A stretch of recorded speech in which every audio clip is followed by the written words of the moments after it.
conservative, and just plain right. Well, welcome to the middle of the week. It is hump day. We are there. Hit some camel.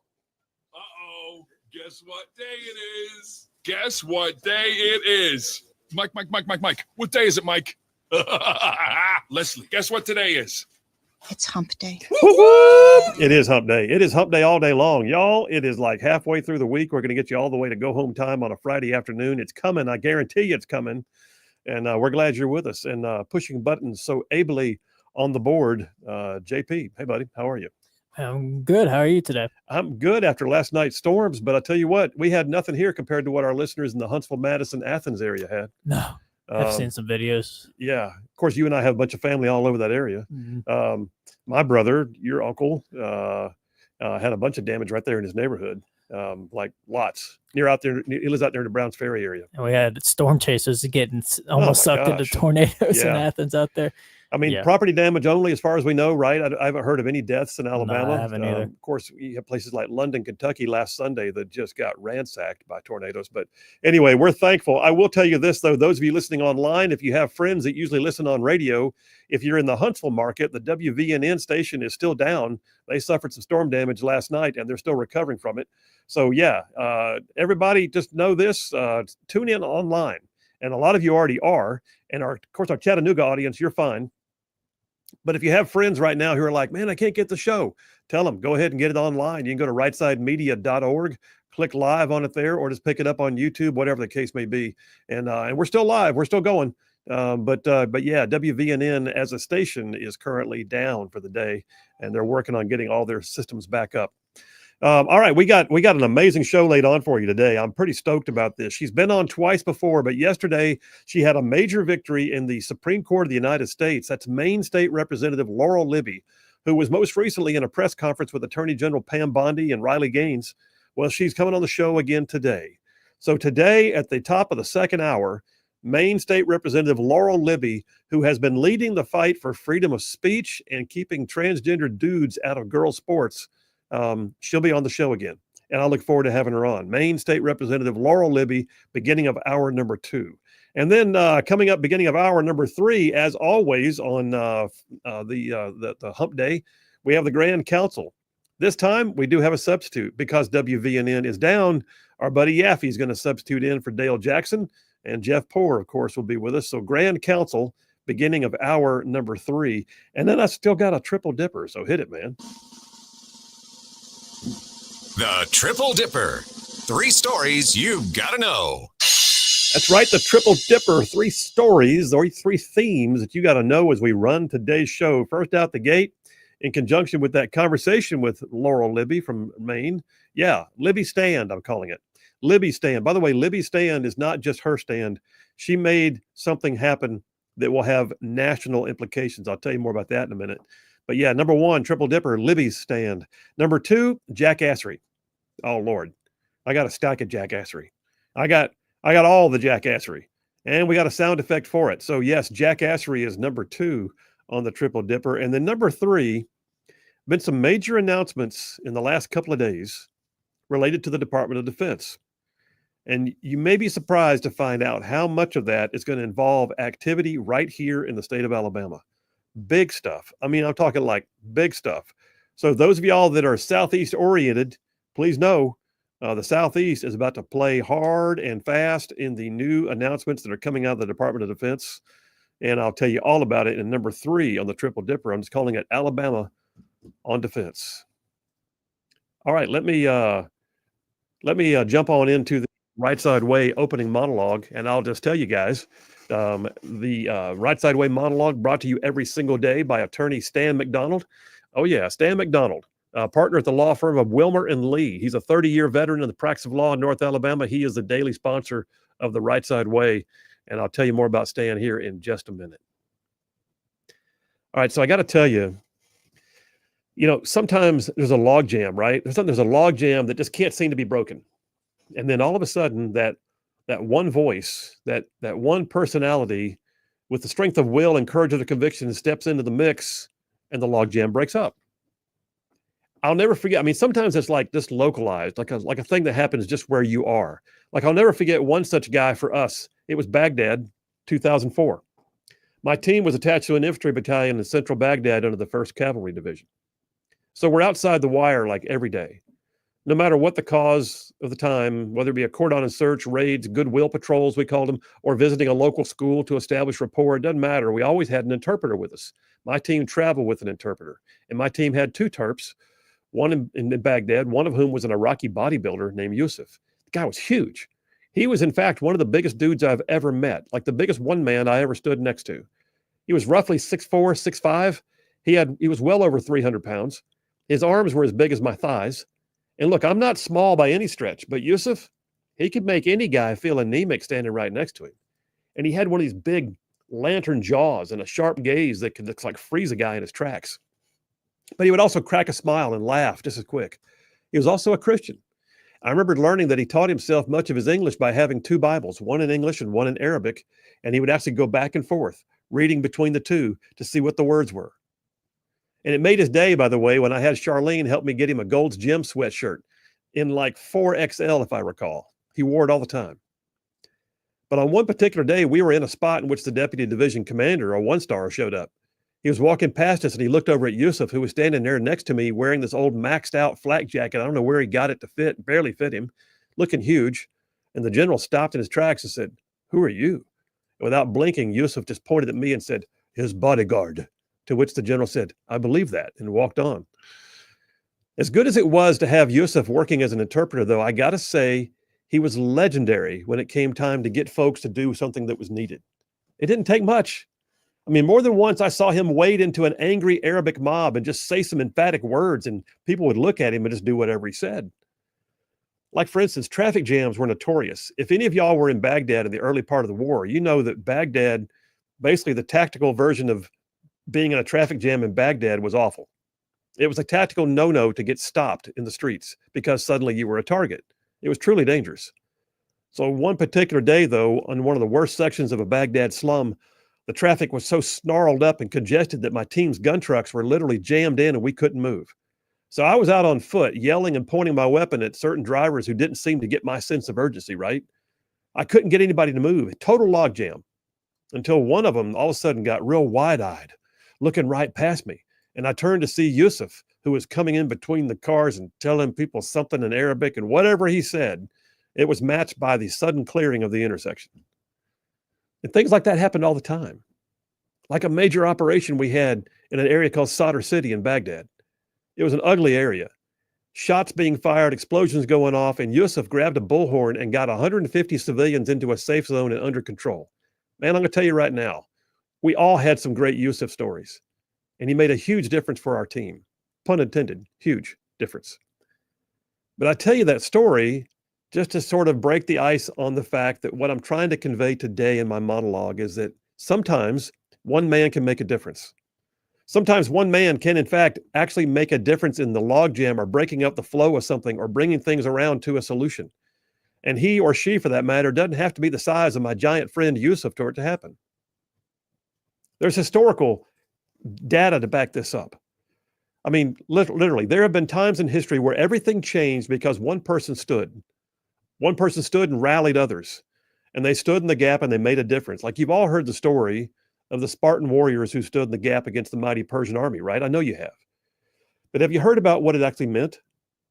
Because you see, it was bigger than that one battle.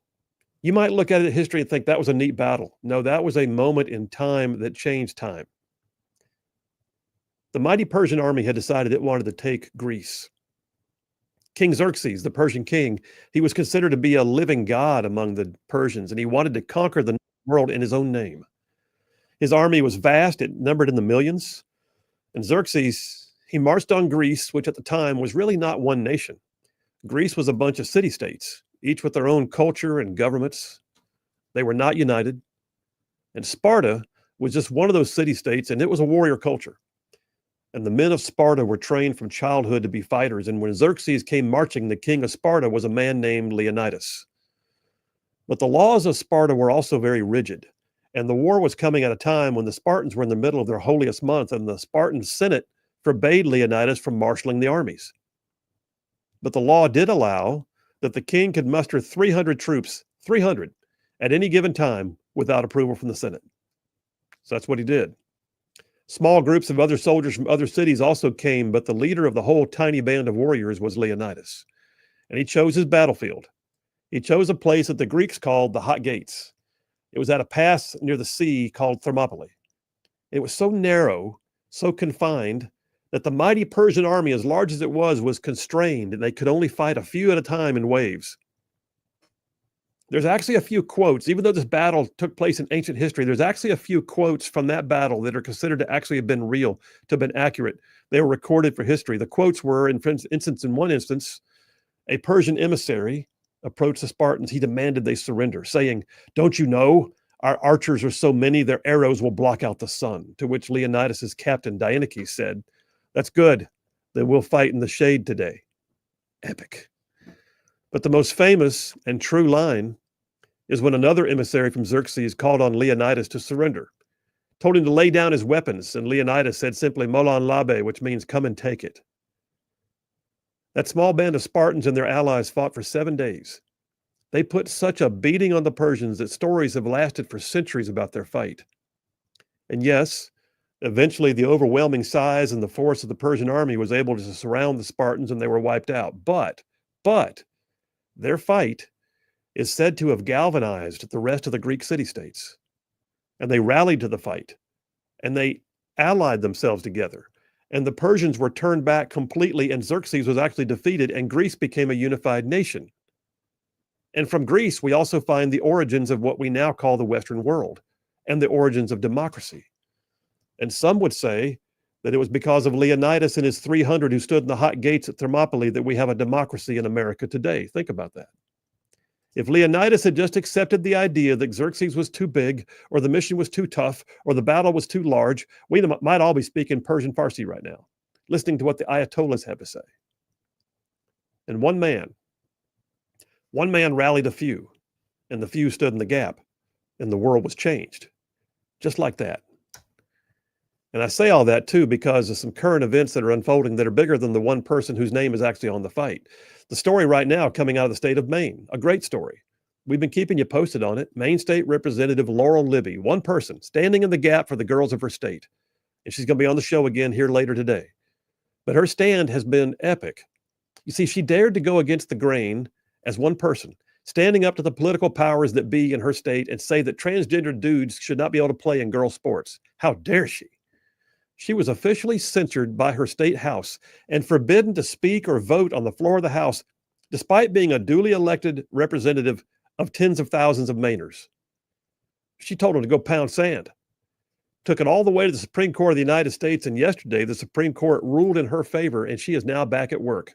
One woman standing in the gap. And she achieved a national legal determination that on the one hand appears to have just been her personal win, right? But it was so much more. It was a win for all the girls in Maine. It was a win for the Republicans in Maine who supported her. But it was even bigger than that. The decision was really a win for every elected official in the entire United States who's ever been silenced by the mob. Literally, think about this. The decision was a win for every elected official in the entire United States who has ever been silenced for daring to speak up. You see, the mob told her to be quiet and she said no. And the mob told her to sit down and she said no. They told her she could not vote and she said no. And the governor and the speaker of the House, even the court system in her state, all told her to get in line and be a good little sheep. And she chose to push back.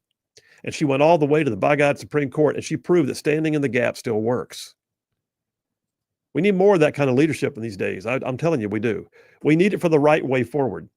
We need to know that our elected officials will evidence the strength of will and serve as statesmen like that.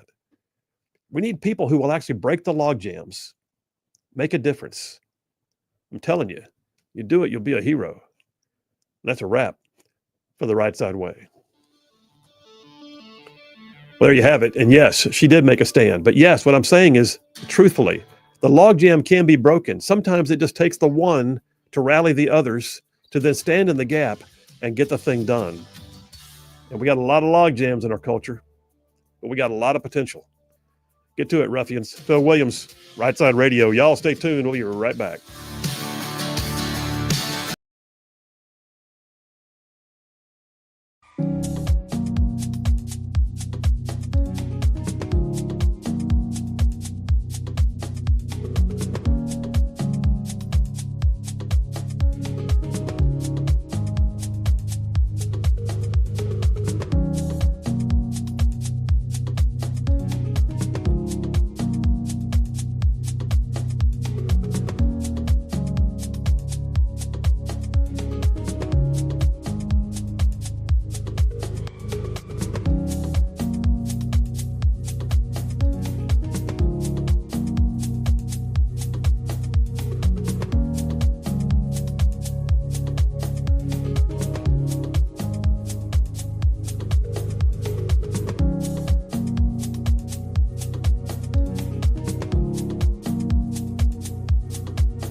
And we are back. Phil Williams, Right Side of Radio, solid conservative, just plain right. Just saving the world one soundbite at a time. All right, got to tell you about Stan McDonald. So yes, indeed, attorney Stan McDonald, partner at the law firm of Wilmer and Lee. He's a 30-year veteran in the practice of law in North Alabama. And listen, I'm telling you, I know Stan personally. He has been in the mix, in the fray, in the trenches on conservative policies and politics for years. I mean, the dude's an OG ruffian, if you know what I'm saying. But yeah, attorney Stan McDonald, he has also represented his clients in literally thousands of real estate transactions over the years. He can stand up for you in any local, state, or federal court. I like to say, and I do all the time, that if Stan McDonald is on your side, you will have no greater friend. Likewise, your adversaries would have no greater foe. So if you want an attorney in North Alabama, here's his number. You ready? Stan McDonald, the law firm is Wilmer and Lee. He's an America First family man, and his number is this. You ready? 256-479-3020. That's Stan McDonald, 256-479-3020. And tell him you heard about it on Rightside Radio. Oh, yeah. No representation made. The quality of legal service to be formed is great quality legal service for the lawyers. Kind of slurred at the end. Yeah, like a 9.7. Okay. Still a 9 point something. If you didn't slur it at the end, I was going to give you another 10. It's always that last piece, man. Yep, the transition. Maybe I'll find a new word. Throw a new word in there. You can't rewrite the lawyer script. Then it's null and void. You can't use null and void on me. I'm the lawyer. All right. I got a bunch of text messages, and I got to tell you too. All right. So I'm going to brag on JP and Butters. I am. Brace yourself, JP. All right. So yesterday we launched the brand new Just Right podcast with Phil Williams. And it went amazingly well. This one was with, it's a long form podcast. So when we start talking with someone, we don't finish until we're done. And that one, the one last night's a little over an hour and a half with former Navy SEAL Jared Hudson, who's an incredible warrior of faith and family and freedom. He's a former SEAL, like I said, a SEAL sniper. And now he also fights human trafficking. And that podcast went out last night. And you guys did an amazing job getting that thing posted, getting the word out. We had a bunch of people that, chimed in on it and checked it out. And then you got shorts going out on our YouTube channel. So I'm bragging on you. Thank you. You're welcome. Thank you. Good stuff. All right. More to come. Phil Williams, Right Side Radio. Y'all stay tuned. We'll be right back.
And we are back. Phil Williams, Rightside Radio, solid conservative, just plain right, just covering down on some major ground across the southeast U.S. of A. Y'all, I'm talking about this show. This show. I mean, it goes from Huntsville back to Chattanooga. I'm talking about from Tuscaloosa over to Gadsden. I'm talking about all the way down to that loveless little village on the plains we call Auburn, straight across the border from there to what we now get to once again call Fort Benning. Fort Benning. And then big old patches of North Georgia and Mississippi thrown in just for good measure. And that's just the radio. Then there's the online audience. A ton of y'all streaming today. A ton of y'all watch the podcast. A ton of y'all watch the live stream show podcasted thereafter. And we appreciate it. We cannot do this without you. You're the reason why we exist. So thank you very, very much. I got to jump in, JP. This is like a breaking news story. I'm having these flashbacks to Zelensky in the Oval Office. Yep. Did you see the South African president in the Oval Office today? Oh, yeah. It was pretty bad. And, part of me thinks this one was almost worse than the Zelensky one a little bit because he was like ambushed by Trump and Zelensky have had some friction before that, but this one was just kind of like completely out of nowhere and put him on the spot big time. Yeah, I mean the one with Zelensky just kind of sparked up as everybody was trying to have a decent dialogue because Zelensky wanted to bow up and be the guy, and it didn't work. But the South African, so for those who don't know, the South African president, there's been a lot of contention right now. The Trump administration has placed South Africa on notice. They put sanctions on them. And it's because the government of South Africa is allowing genocidal treatment now of white South African citizens. It's obviously a role reversal. We know that apartheid was a thing for years, and I get that. I'm not trying to excuse those days past, but what I'm saying is days past don't get cured by genocide now, right? So the South African president came to the White House today with several members of his entourage, and Trump immediately turned that into a meeting where he confronted him in front of the cameras. Hey, here's pictures of crosses in memorial to the thousands who have been murdered for daring to be white in South Africa. Here's clips. He actually brought a TV in, they rolled a TV screen on a stand into the Oval Office and played over and over again videos of members of the South African Parliament and other official leaders in the community calling for the death of white South African citizens. He brought receipts. And showed it to him publicly in front of everybody. And in what may have been one of the most ridiculous moments of the whole thing, the South African president actually brought a couple of white golfers with him, pro golfers who are from South Africa. He brought them with him to try and prove that it's all good. Look, we have white people we like. Except that one of those golfers is a guy named Retief Goosen. He just spoke up and basically told Trump that his dad's farmer friends have all been killed and their farms are constantly being burned. So backfire. Yeah, maybe this is kind of like, when you put a witness on the stand as a lawyer, you better know what they're going to say before you put them on the stand. And that did not work out. Meanwhile, CNN, MSNBC, New York Times, ABC, Forbes are all saying these are unfounded accusations. They're all And yet we can watch the video. I'm watching the video right now. It's unbelievable. He played the video in front of the president. In front of the South African president, who expressed his confusion. It's your country, dude. Go straighten things out. Be a leader. Anyway, that's happening right now. We may wind up unpacking that more as the week goes on, because I think that one's going to have some ramifications. And I'm pretty sure the South African president's going to think twice about coming to the White House for an official state visit again anytime soon. All right, there was another thing that was going on that I know what it was. Alabama oriented. So we have a announcement from Lieutenant Governor Will Ainsworth. Mm-hmm. Yeah, for those of you Alabama listeners that are out there, the speculation has been what's going to happen with the run for governor. Alabama is not totally unique, but more so than most states. Almost every position in Alabama is up for grabs in the next election cycle, which kicks off this week. So this week is the official week when announcements can be made. Every legislative seat, every statewide office, and very likely soon to be one U.S. Senate seat are all up for grabs with no incumbent. Everybody is, well, I'll take it back. The legislature will have incumbents, but all the statewide offices are going to have no incumbent. So this is going to be a very unique election where you're not going to have people trying to either A, fight for a primary to keep the seat they already have, or B, running unopposed to keep their seat. You're going to have open seats, Open seats rarely come along, and they never come along in mass like this. So one of the big discussion points has been for the state of Alabama, who's going to run for governor? The top tier candidates in terms of speculation have been U.S. Senator Tommy Tuberville and Lieutenant Governor Will Ainsworth. I would say that if Tuberville was a no-go, Ainsworth would be the candidate. There's a few others that are going to jump in, or we're going to jump in, one being Rick Pate, who's our current agricultural commissioner. Good guy, great guy. But Will Ainsworth was the one who was considered to be, his to lose until the news became that Tommy Tuberville was very likely going to leave the U.S. Senate to run for governor. Today, Will Ainsworth announced he will not be running. What does that tell you? Tuberville's running. Yep. Ainsworth does not back off of what he's been talking about for years. And by the way, Ainsworth does also not back off if he believes it's a shoe-in for him to get the job. He knows he's got an uphill climb because Tommy Tuberville comes in with massive name ID and a statewide following, and a name ID that transcends politics, which Ainsworth's name ID is politically only, whereas Tuberville's got his years of coaching, his years at Auburn, and now his years in the U.S. Senate. So that's big news. Right now, I would say, and didn't you hear before the show? We expect the announcement next week, right? Yeah, next, I think they said next Tuesday. Tuberville's told a reporter that he'll be doing an announcement in regards to this next Tuesday and expects an in-person event. So I would expect, the day after. They don't want to do it before Memorial Day. Mm-mm. They're letting it simmer for a bit. They're probably getting a few things in order. Here's what I predict. I predict Tuberville will announce on Tuesday he's running for governor. I predict that Will Ainsworth will endorse him. And I also predict that soon thereafter, Donald Trump will endorse Tuberville. And at that point, nobody else is going to run. Yeah, I would agree with that. He also, Tuberville has already gotten endorsed by, I think it was a Club for Growth PAC. Is there a local Club for Growth PAC in Alabama? Endorsed Tuberville for governor already too, I saw. So, well, Club for Growth is a national organization that I'm affiliated with too. And I actually was a Club for Growth Foundation fellow, am a fellow, I guess. And that organization is extremely conservative. And if they're supporting Tuberville, that clearly indicates that he's met the mark in terms of conservatism. So that's good. A lot of things happening, a lot of moving parts, you guys, lots of moving parts. Let me get some text messages, because the fact that we're down on WVNN does not mean that we're not streaming live, and a bunch of y'all are apparently streaming. You had some comments on social media. Yeah, we just got a couple people in the YouTube comments. We got Pat Jones saying hello from Decatur, Alabama. Hello, Pat Jones. We got Tim Cowles saying hello from the Villages in Florida. So we got from the Villages in Florida. Yeah, nice. The Villages. Okay, good. And we got David at Bucky's on the YouTube said, hello, David at Bucky's. The local radio station, WVNN, apparently hasn't recovered from yesterday's storms. Yeah.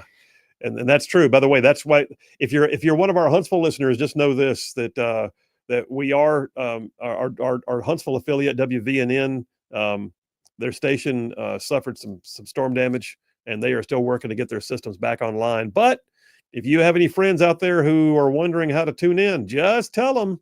Go to YouTube, go to rightsidemedia.org, go to X, go to Facebook, and you can find us. And we're streaming live right now. A bunch of y'all are all in. And we got one more, LA Sparks. Hello from Caddo, Alabama. So there you go.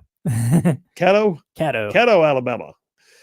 Fritzy from Huntsville says, Phil, thank you. Thank you for looking out for your listeners. Oh, I take it back. I see what he's saying now. Thank you, Fritzy, for saying that. We did send a text out through the text lines letting everybody know how they can dial into the show. Boy, that's old school. Did I say dial in? You did. Wow. How old am I? You can join the party line. Do you even know what a party line is? No. Oh, see, okay. There's this fun thing that used to happen back in the days when telephones were fairly new. Not even then fairly new. It was in my lifetime. In some rural areas, there were not enough phone lines. And so you had like maybe 2 houses or 3 houses would share a phone line. It was called a party line. And there was a different version of a ring. So if it went to your house, it would go ring, ring, ring, ring. Go to the other house, it would ring. And so you knew whether to pick it up or not. But what also happened all the time was you'd hear a little noise while you're talking to somebody and you go, Mabel, are you listening to my call again? Mabel, please, I'll be off in a minute. Well, I need the phone, Jim Bob. And so it was like that all the time. And anyway, party lines. I learned something new today. And apparently I can do multiple voices. Kano from Layton, Alabama says, hope y'all are doing okay. It was scary last night here in Layton. I saw the clouds starting to twist above my house. Oh boy. Says somebody up there was looking out for me. Oh, well, Kano, I'm so glad to hear that. And my brother suffered some damage. He lives out towards County Line Road in Madison. And yeah, absolutely. His neighborhood got slammed, but his house is fine. We've checked with all our family. Everybody's good to go. I got a picture last night from my mom and the family group chat of her and my sister and the dogs in the bathtub at the house. Are you going to post it right now? No, I won't Okay. post it right now. But apparently there's a tornado going over South Huntsville yesterday too, as well as the one that touched down out in Athens. So there were multiple. Listen, my mom and stepdad were in the walk-in closet, riding it out. Gary from Athens says, thank you for letting us know how the linkage is to tune in. Mike from Montgomery says, Phil, here's a subject. I work for myself. I pay myself minimum wage 40 hours. Can I pay myself $500 an hour for overtime and pay no taxes? Just a thought. Mike, you may be onto something, man. I may have to turn myself into an hourly employee. Jeff from Indiana says, Phil turned about his fair play. He said, I think we should start censoring every Democrat that says that trans men ought to play in women's sports just because we can. And then I don't care if the Supreme Court goes against it. Nice. And then he says also, just checked in, he says, Dave from Buc-ee's almost didn't have anywhere to go to work today because 1 mile north of Buc-ee's on I-65, there's about an 8-mile path of tornado devastation, the trees, and they're still cleaning them up. Yeah, I know it. In fact, I saw a video that says it was real close to Buc-ee's. All right, we're taking a break. Let's take a break right now. We'll come right back. I'm going to dive right into Dipper number 1, Libby's Stand. And then coming up top of the hour, Maine State Representative Laurel Libby checking in with the show. Phil Williams, Rightside Radio. Y'all stay tuned. We will be right back.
And we are back. Phil Williams, Rightside Radio. Solid conservative, just plain right. Just making common sense like a superpower.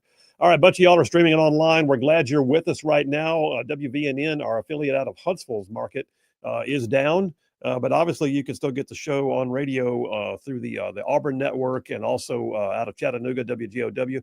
But just know this: you're always available online, no matter where you are in the big wide world. Go to the World Wide Web, and you can catch us on YouTube at rightsidemedia.org, on X, on Facebook, all of it. So we're out there.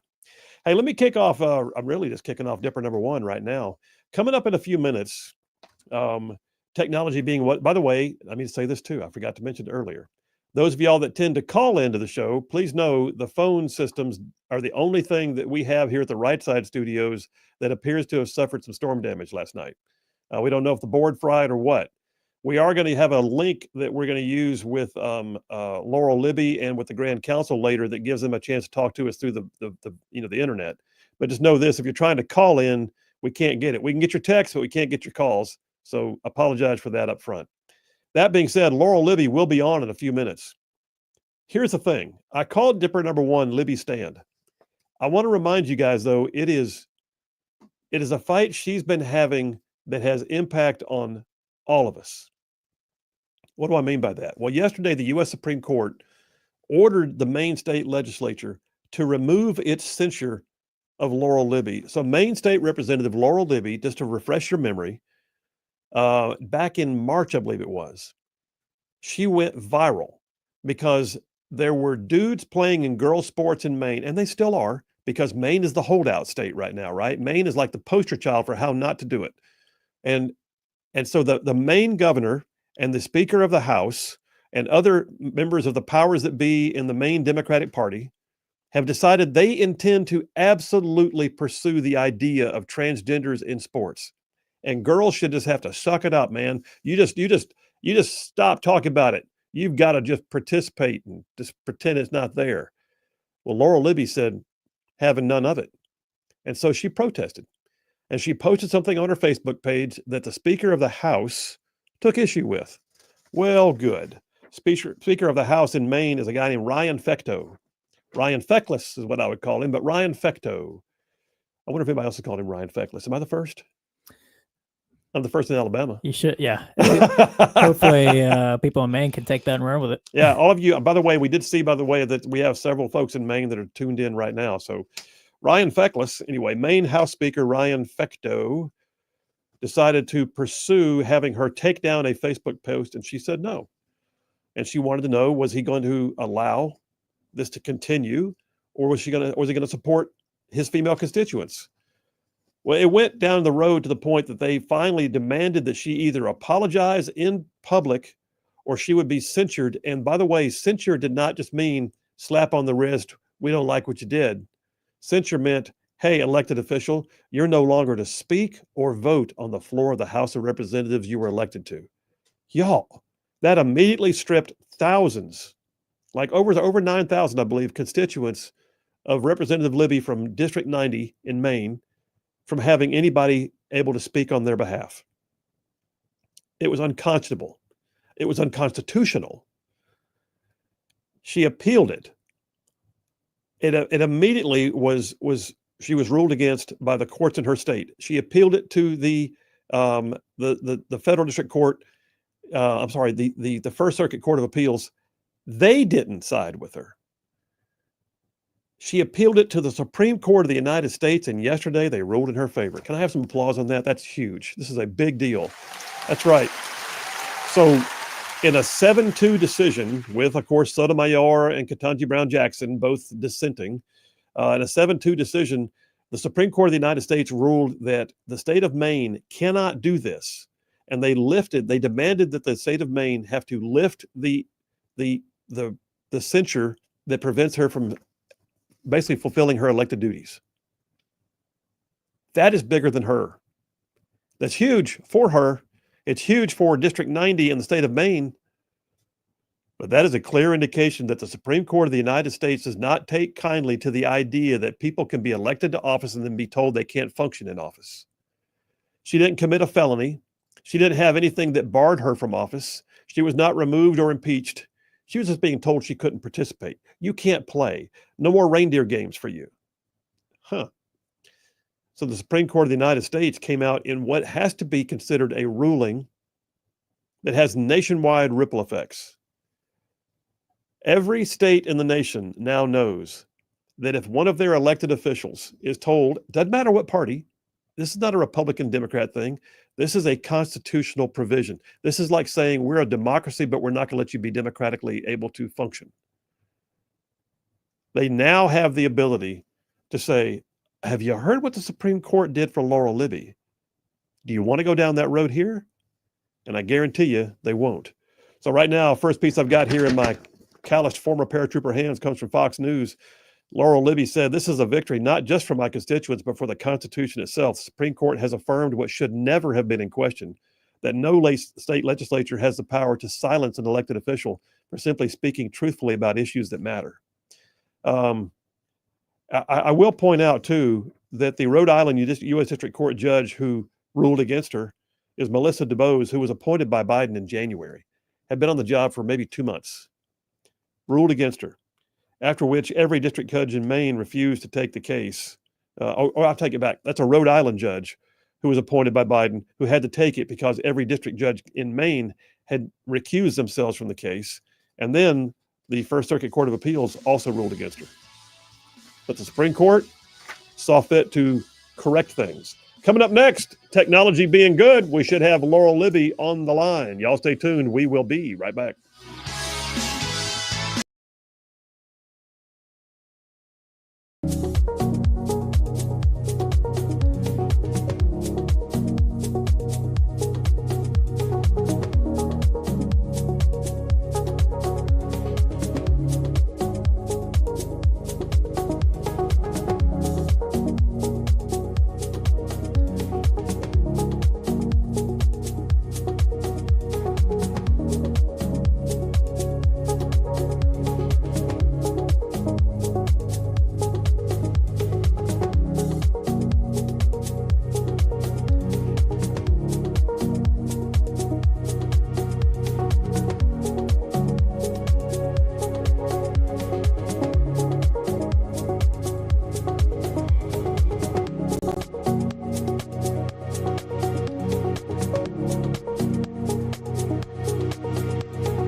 live to Rightside Radio with Bill Williams. It's hard to go wrong when you're on the right side. Rightside Radio.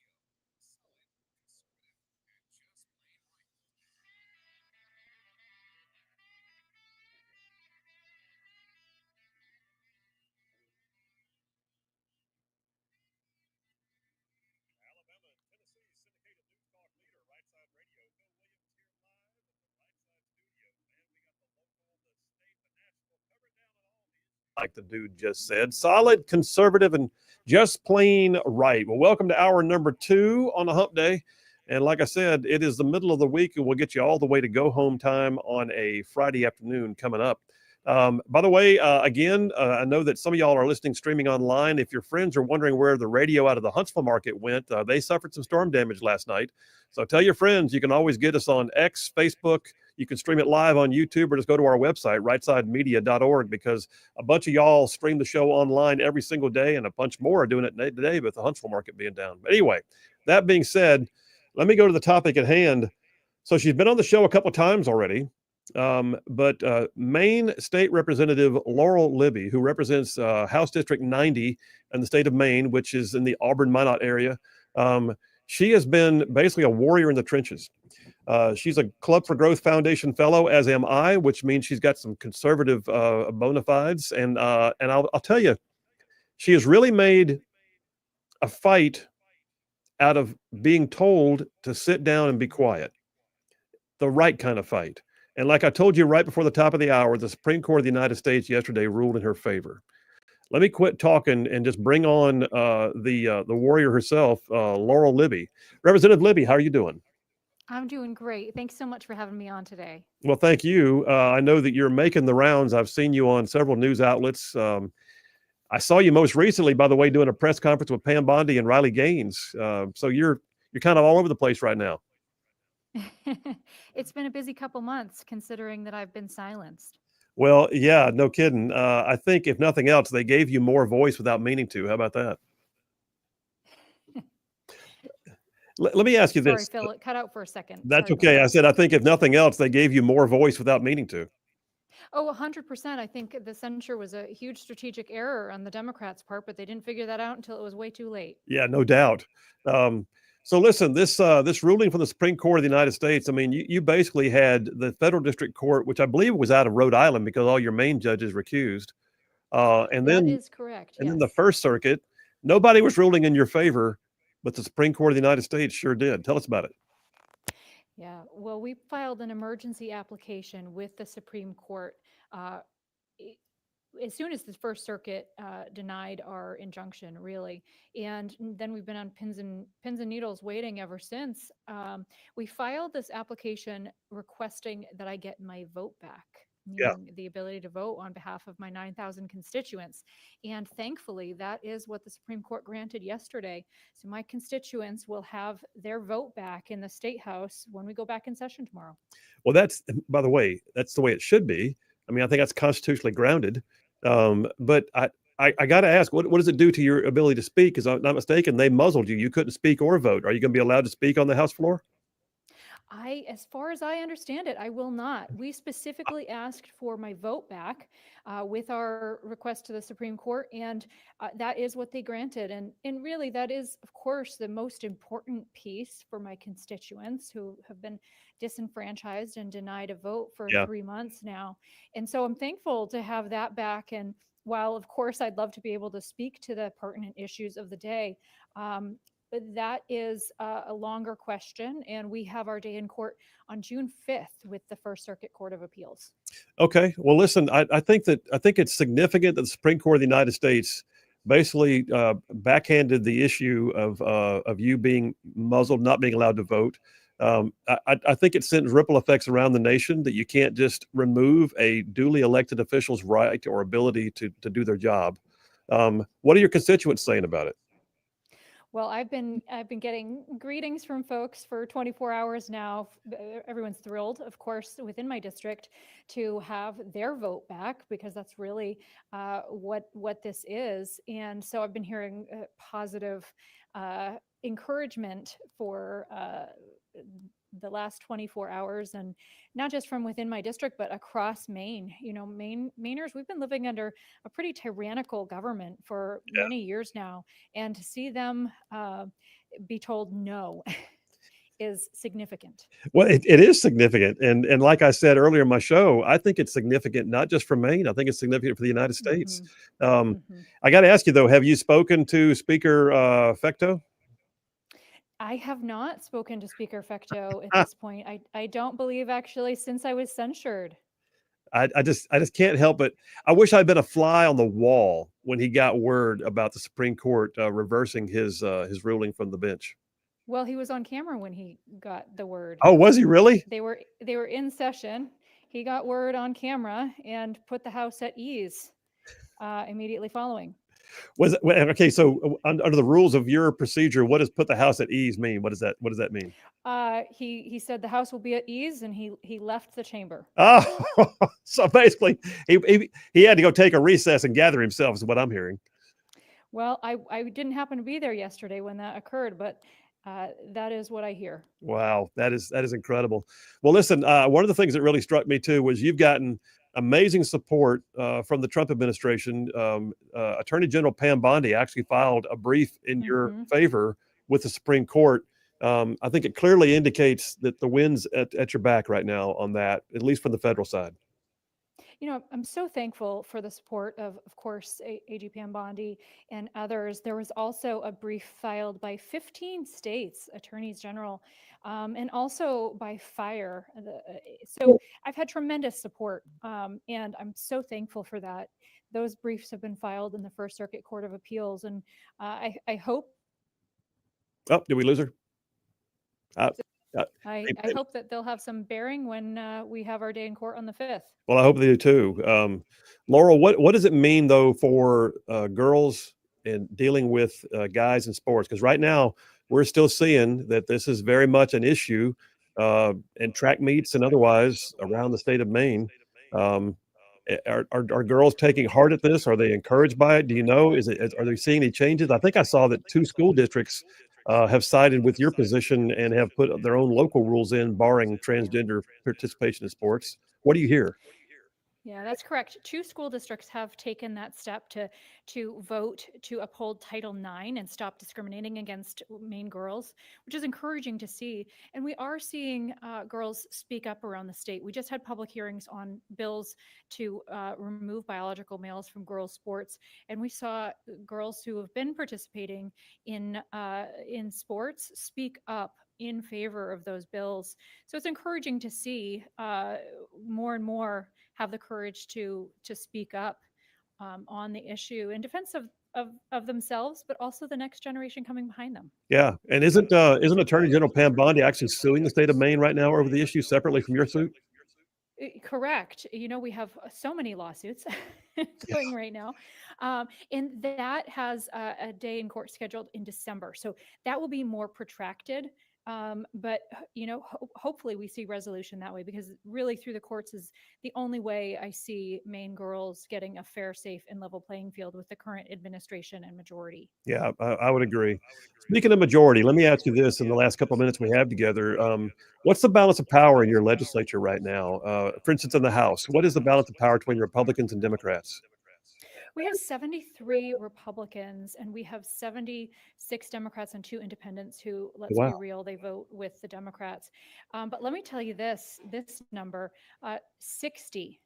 60 is the number of votes that the Democrats won the majority by across the entire state last year. Wow. Okay, that's beyond close. That's like just like razor thin. Yeah, nail biters. So are there any that are fearful right now for their positions, and are they coming up for a re-election in the near future? Well, they should be fearful, especially folks, when you win a seat by 7 or 16 votes, you should be very cautious. And the entire legislature in Maine is up for a vote next year. Yeah. Same in Alabama. In Alabama, we've got a massive election coming up. Every legislative seat and every single one of our statewide offices is open seated. So we're not going to have any incumbents in our statewide seats. It's going to be a free for all in Alabama. But I suspect there's going to be a whole lot of new primary challenges coming up in Maine's elections. Well, our big election is always the general. We don't tend to have too many primaries, but I would anticipate that we will see some really hard fought races in November next year. And, I'd like to see us take back some of those seats. Well, you've been a catalyst moment, I've told you before, and I appreciate it, the fact that what you're doing is something that I know it was been uncomfortable. At the same time, I get the sense you sort of enjoyed the being in the mix, like you don't sit still very often and stuff like this. But I am so glad you've done it, because I think what you've done is created a bellwether moment that people in other states are going to grab hold of. And so stay in the fight, my friend. Well, thank you so much, Phil. Appreciate your support. Absolutely. All right. We'll talk to you again sometime soon. State Representative Laurel Libby, thanks so much for what you're doing. Thanks so much.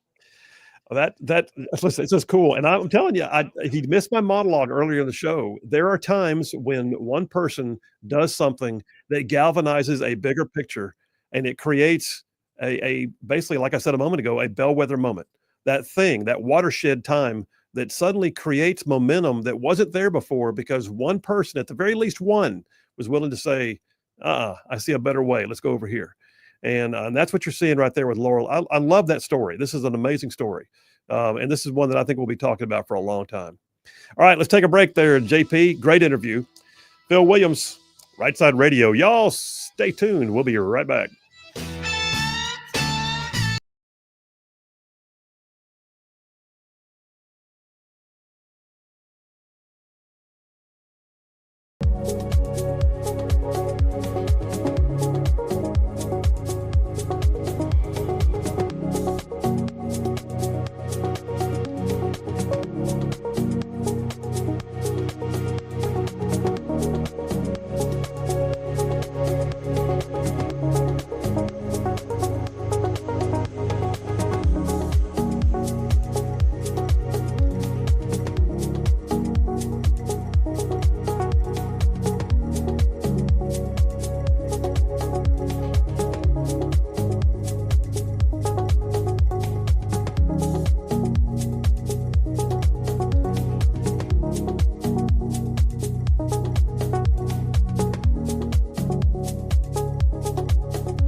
And we are back. Phil Williams, Right Side Radio. Solid, conservative, and just plain right.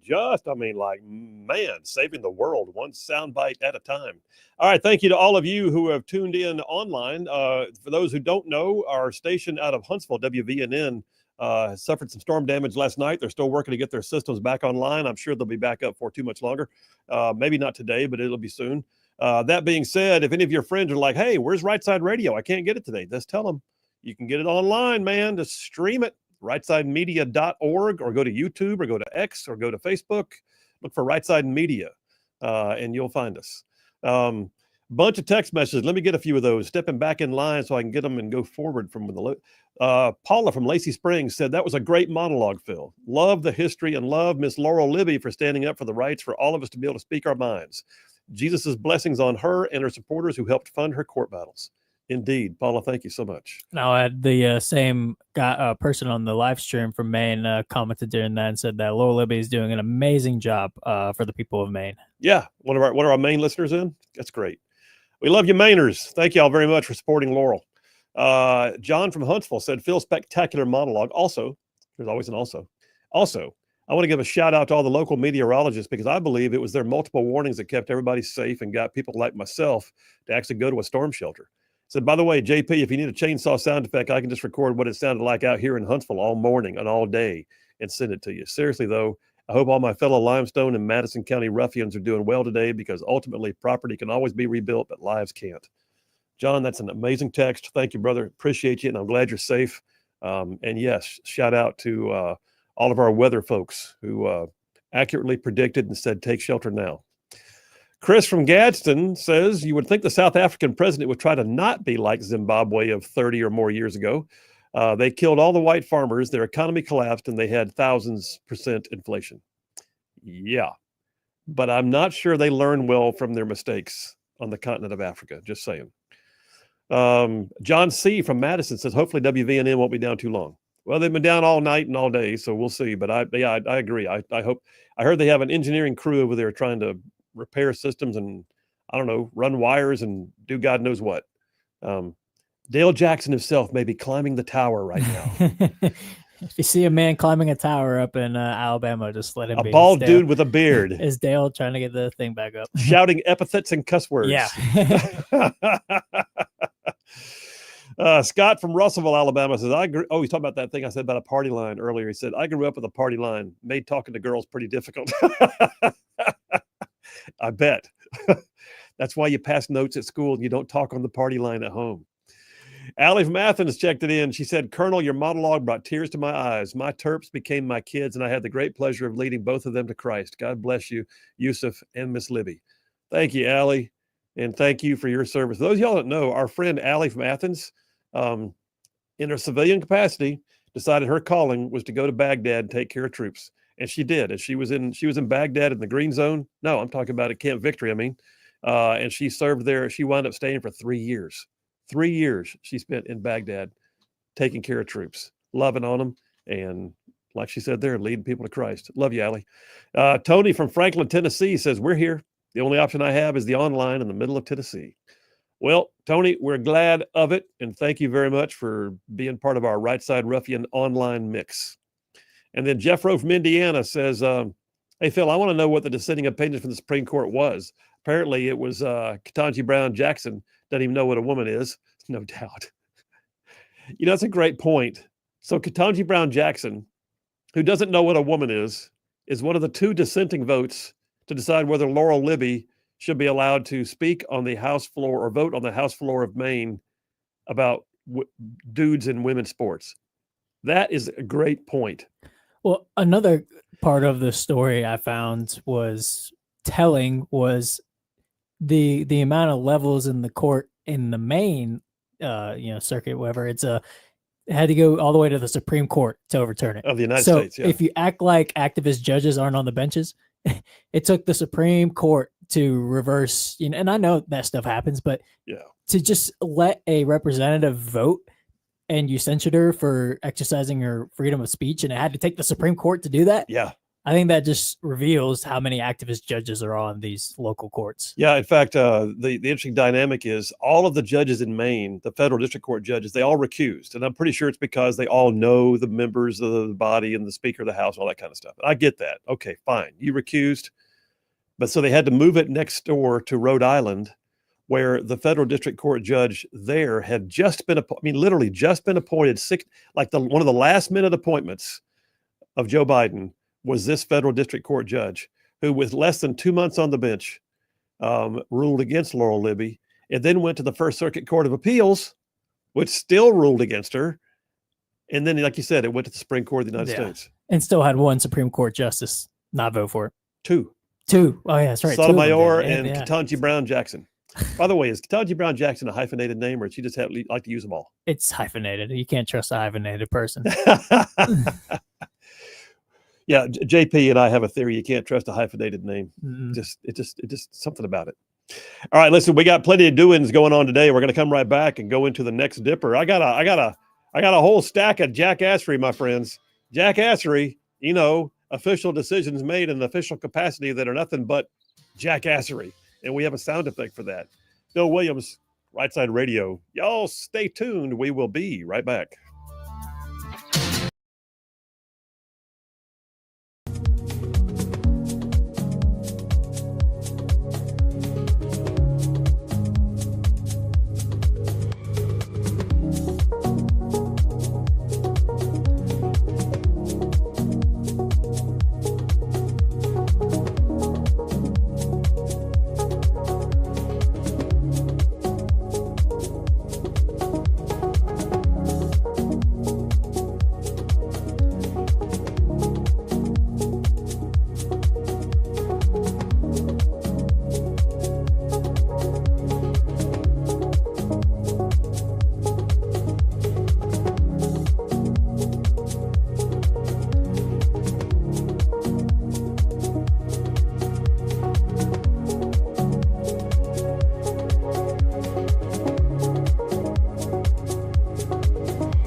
Hey, all you Rightside ruffians out there, you are listening to Rightside Radio, solid conservative, just plain right.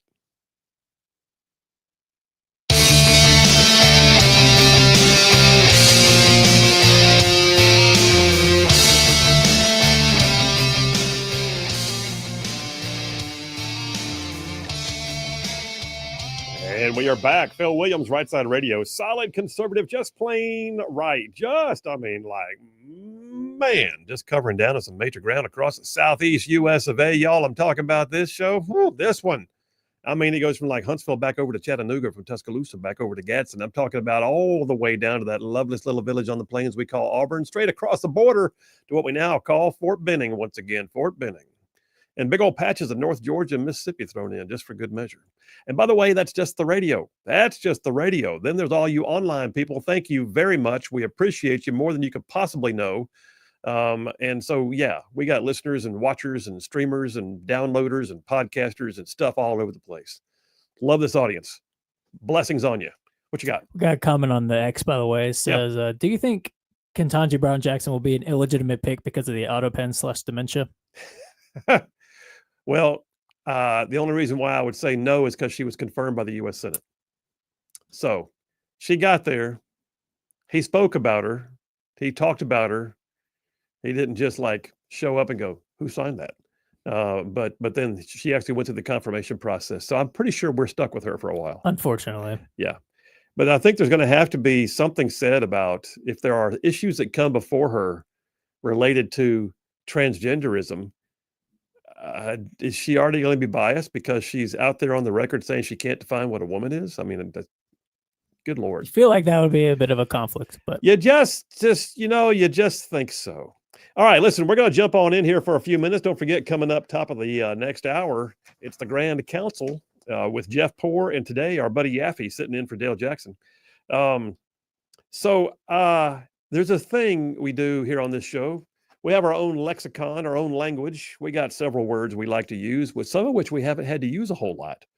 Because since the Biden administration got booted out of office, we don't talk about Jackassery near as much, which is a word that literally means a government run by the least competent of its citizens. We don't find ourselves talking about other things near as often as we used to, but there is this one word that we used quite often. We like to call it Jackassery. Yeah, indeed. Jackassery. I mean, I'm looking right now. I got a list here. Here's some things we've seen of recent days, like New Jersey Representative LaMonica McIver, who assaulted ICE agents. She's now facing federal charges. She was in court today. We got Judge Hannah Dugan out of Wisconsin, who helped smuggle an illegal alien out the back door of the courtroom just to evade ICE arrest. She's now been indicted by a federal grand jury. We got Senator Chris Van Hollen, who flew down to El Salvador to have a margarita with an illegal gangbanger and then got demolished by Marco Rubio in a Senate hearing yesterday. Marco Rubio actually said that exactly in one of his. I don't know if you saw that comment of his. It was epic. In fact, it just rolled right by like it was one of those things like it was inserted in the middle and no one could even grab hold of it before he'd already moved on and it was already there. And Van Hollen goes, "That's baseless. That's absolutely baseless." We could see the salt-crusted glasses on top of the table. Thank you very much. I didn't put that on water.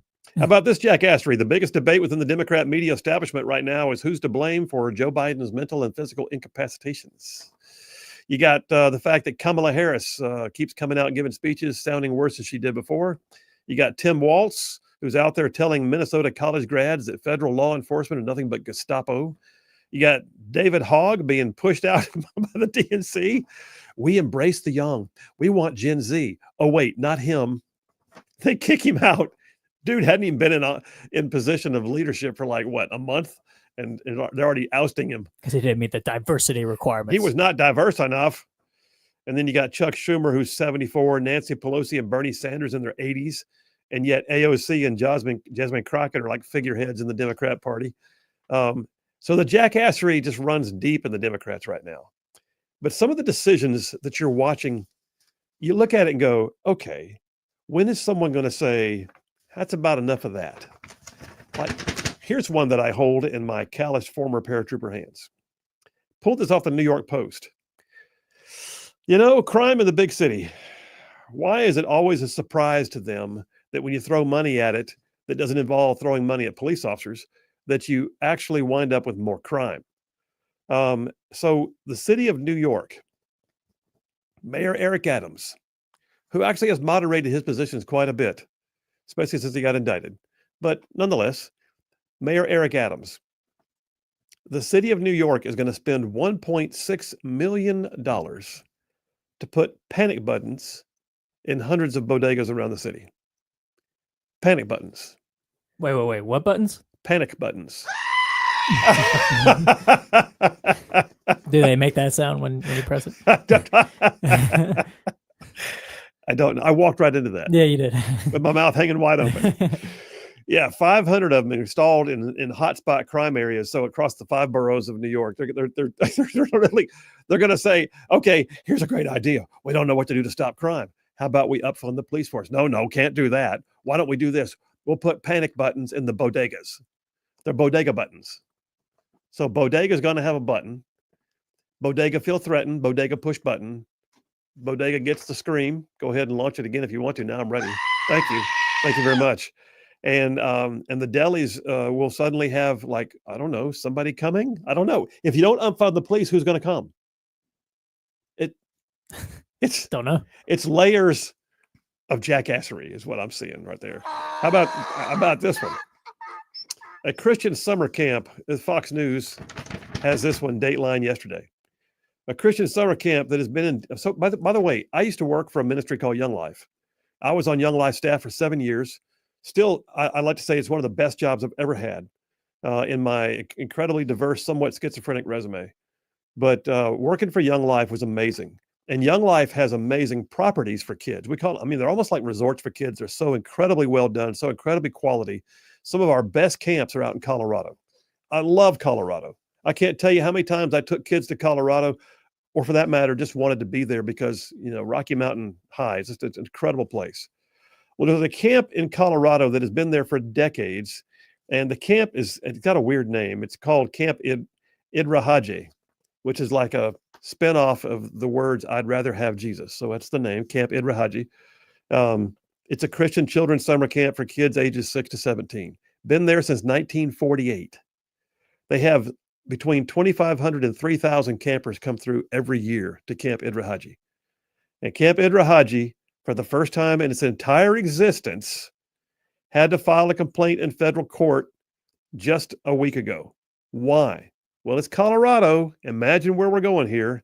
Yeah, they want to know why they don't get a religious exemption on the new transgender laws for the state of Colorado. This is becoming cartoonish at this point. So you got a Christian camp being told you have to let transgenders come and use the bathroom of their choice and sleep in the dorm room of their choice and do all the things, of their choice. You have no say in it. But I'm sorry, that violates our faith. I'm sorry, we don't care. You about to say something? What'd you have? The camp was called "I'd Rather Have Weed." They'd be all for it. Out in Colorado. Camp Rid-Ra Ha-Weed. How? Yeah. Yeah, this is, okay, so the state of Colorado has lost their minds. They passed a law. When did this come out? I'm looking at, oh, shoot. I can't remember, but you know what? I do it like this. Alliance Defending Freedom, which is an amazing organization, has taken on Camp Idrahaje's case, and they are fighting it. And they're claiming that it violates the free exercise, establishment, and equal protection clauses of the U.S. Constitution. Yes, that would be true. That's in Colorado. That would be a big piece of jackassery. How about this? City of Chicago, Mayor Brandon Johnson, one of the least inspiring political figures in America. One of those guys who basically leads you to believe that anybody can be elected to something in the United States of America. Brandon Johnson, whose sole mission in life prior to becoming the mayor of one of the largest cities in the world was being an activist for the teachers union. Brandon Johnson is now being investigated by the Department of Justice, wanting to know why he has been putting together a pattern of discrimination based on race. In other words, basically what he's been doing is race-based hiring in the city of Chicago. Harmeet Dillon, who, famous for her support of the Trump administration, she's now working in the DOJ Civil Rights Division. She launched the investigation saying, "Our investigation is based on information suggesting that you have made hiring decisions solely on the basis of race. In your remarks made yesterday at the Apostolic Church of God in Woodlawn," he spoke at a church, "you highlighted the number of Black officials in your administration," and went on to say that this is something that they cannot allow. We're not going to allow reverse discrimination. But yet Brandon Johnson believes that the thing to do is brag about how many people of different races or of a certain race are in his administration. Like that's something to be championing. I mean, why don't you just go ahead and say, and by the way, South Africa, we like what you're doing. It's jackassery, and yet they're in office. So hit me some jackassery. I will say this, part of me doing this too with this jackassery is to hopefully make you feel glad about where you live. Because I've got any number of things that are happening around the nation, and I look at it and go, well, I'm glad I don't live there. How about this? The Maryland governor, who's a Black man, by the way, who is a Democrat, he vetoed a slavery reparations bill because the legislature passed it. I can't fathom this. I look at this and go, what is happening when the legislature of an entire state gets together and goes, here's a good idea. Nobody in modern history has been a slave in America, and nobody in modern history has ever held slaves in America, but we're going to make sure that people in modern America pay money to people who may or may not have had any nexus to slavery in America, which ended, by the way, in 1865. So frontpagemagazine.com has a piece that I hold in my hands, dateline 2 days ago. Maryland Governor Wes Moore was forced to veto a measure that would have created a commission to study reparations in Maryland. And he basically said, we're just not going down that road. We're not. Well, good for you. So there's actually a Democrat mayor who's willing to push back on Democrat jackassery, and it was happening in a big way. All right, take me to a break, my JP. We'll take the break right now. We'll come right back. I got some more jackassery. In fact, I got more than we're going to get to. I can just tell you right now. You know why? There's a lot of jackassery in the world. Phil Williams, Rightside Radio. Y'all stay tuned. We will be right back.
And we are back. Phil Williams, Rightside Radio. Solid conservative, just plain right. Man, making common sense like a superpower.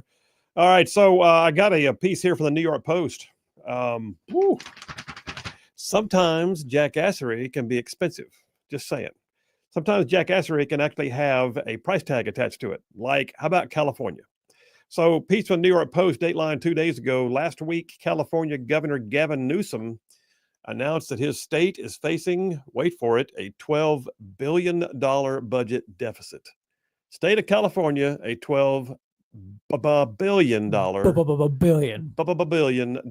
budget deficit.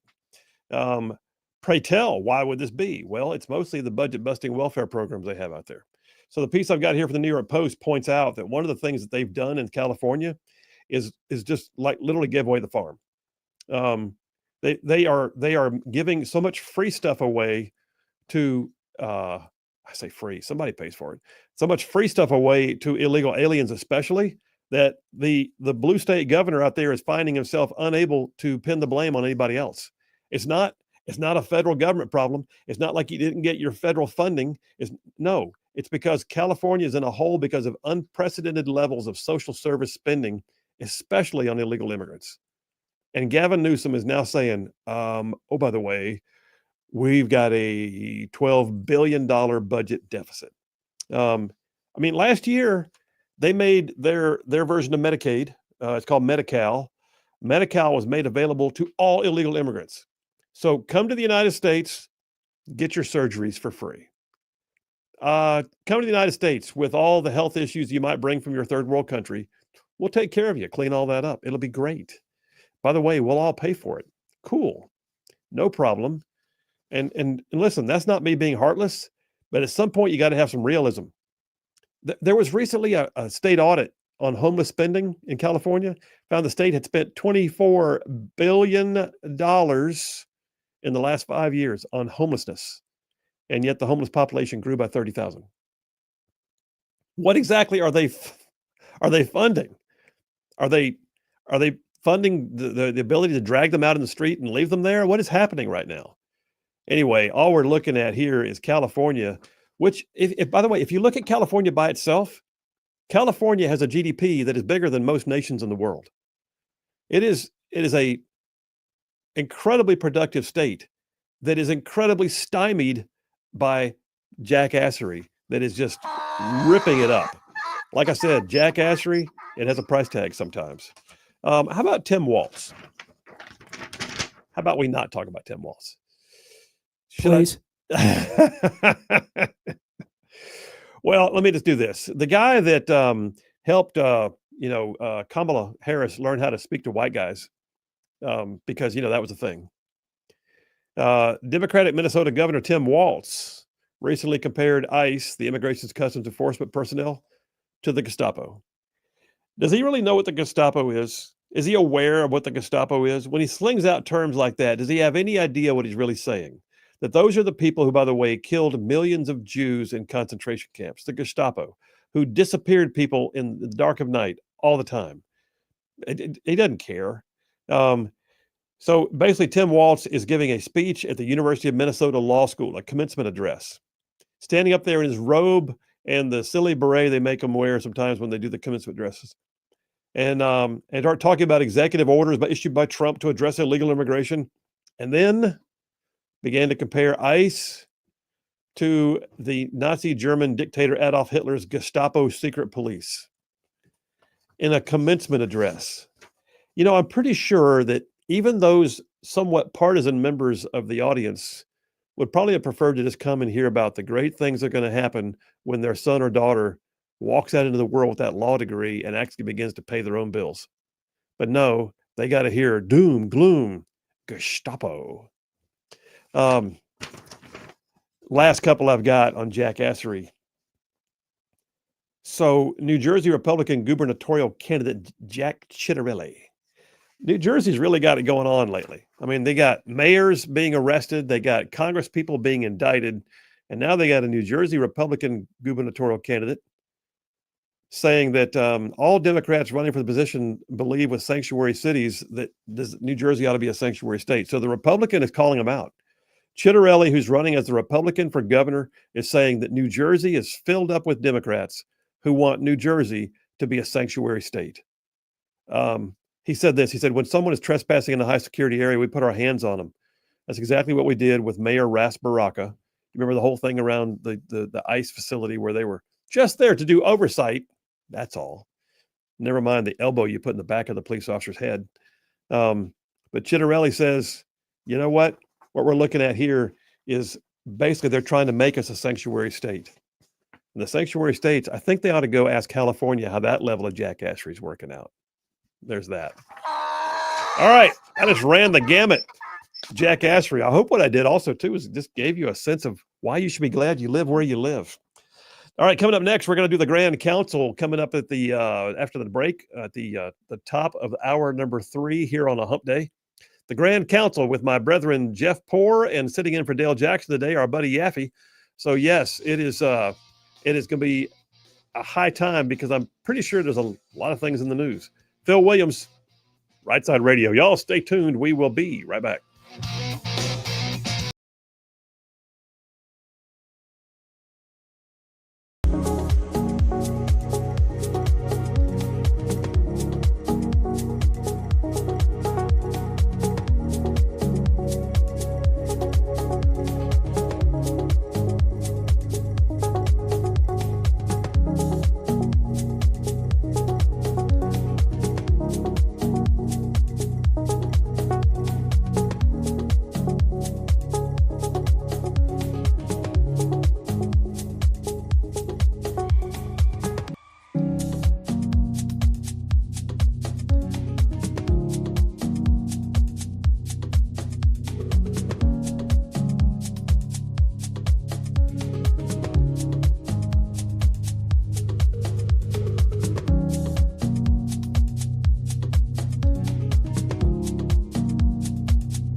Around the beginning of the third hour, we jump into this thing we call the Grand Council.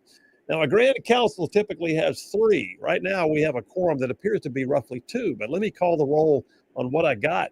So, sitting in for Dale Jackson, the proxy who apparently now has the floor is our buddy Yaffe from the Yaffe program, WVNN out of Huntsville, and Yaffe Live on WGOW out of Chattanooga. Yaffe, are you there? I am here. This is, I guess, the Yaffe coup, I guess. I guess it All is. right. Well, I tell you what, Jeff Poor is also working to get on the show. He is logged in and logged out at least twice right now. So hopefully we'll get his technology worked out shortly. But in the meantime, I'm not going to delay. I'm going to pronounce a 2-party quorum. Hit it, man. Assemble the Grand Council. Ba-da. Ba-da. Oh, all right. Well, I'll tell you what, I'm pronouncing a quorum for the Grand Council. I will remind all of you that DeKalb MD Healthcare Simplified is a sponsor weekly of the Rightside Ways Grand Council. You just gave me a high sign, JP. Do we have a Jeff Poor on the line? Jeff just rejoined. See if he's. Jeff, can you hear us? I hear you. Hey, we got a Jeff Poor. Now we have a 3-party Grand Council. All right. Well, he's actually from FM Talk 106.5 and also the 1819 News Maine Grand Poobah down there. So, all right. I'm glad you're here. Do you have to play the music again or no? No, we don't play the music twice. We only play once. You can only sound the trumpets one time. But Okay. Hey, speaking of which, Yaffe, you're in today for Dale Jackson. Thank you for doing that, by the way. I'm assuming that Dale is climbing on a tall tower somewhere trying to reattach cables and rehang dishes. What's going on with WVNN? Do we know? Yeah, that's about it. That's probably what's going on. I mean, I saw him walking or driving that direction. He has the duct tape ready, so maybe it gets working too now. Duct bubble gum putting WVNN back online. All right, listen, guys. Grand Council. It starts the same way every time we ask other questions. I'm going with Jeff Poor first. What do you got, Jeff? It's the obvious question. Will Ainsworth out? What are we going to be kind of let down because we haven't had a competitive gubernatorial race since 2010. It's 2025, and here we are. I mean, 2026 will come, and it looks like it's going to be at least a coronation to the Republican nomination. I would say that's probably accurate. I think the last Republican race, we had a pretty gamey primary. I mean, granted, Kay Ivey won big, but Tim James and the rest of the crowd, I felt like they got in there and they made a name for themselves trying to do it.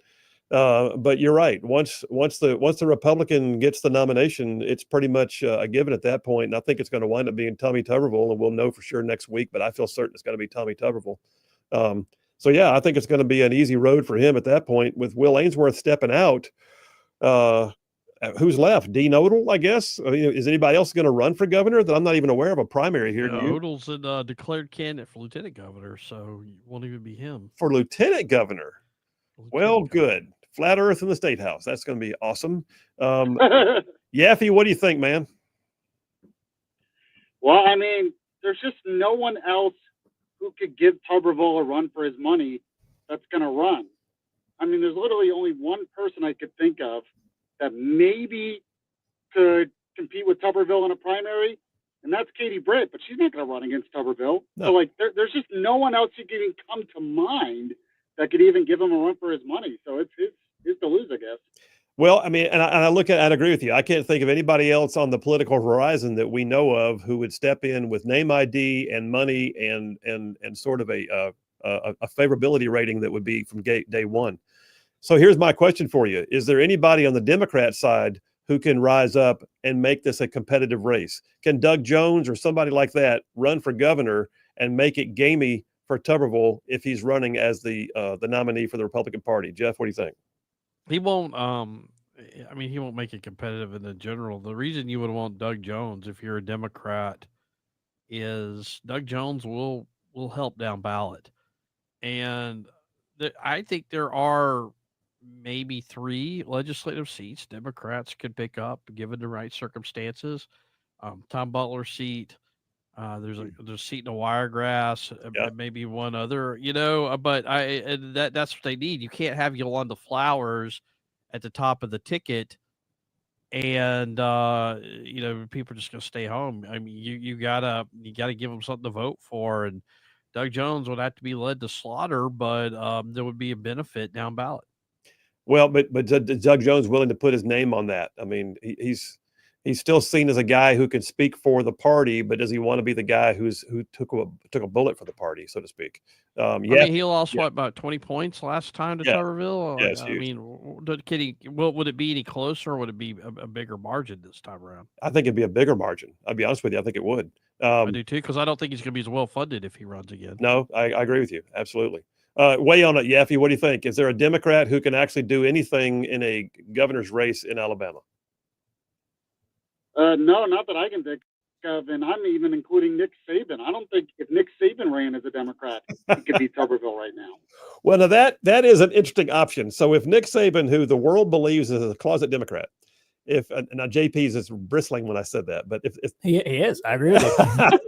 if Nick Saban came out of the Democrat closet and decided to run as a Democrat, I think that it would be called the SEC Iron Bowl of governor's races. But I don't think he's going to do it. Why would he do it? I don't think he ever would.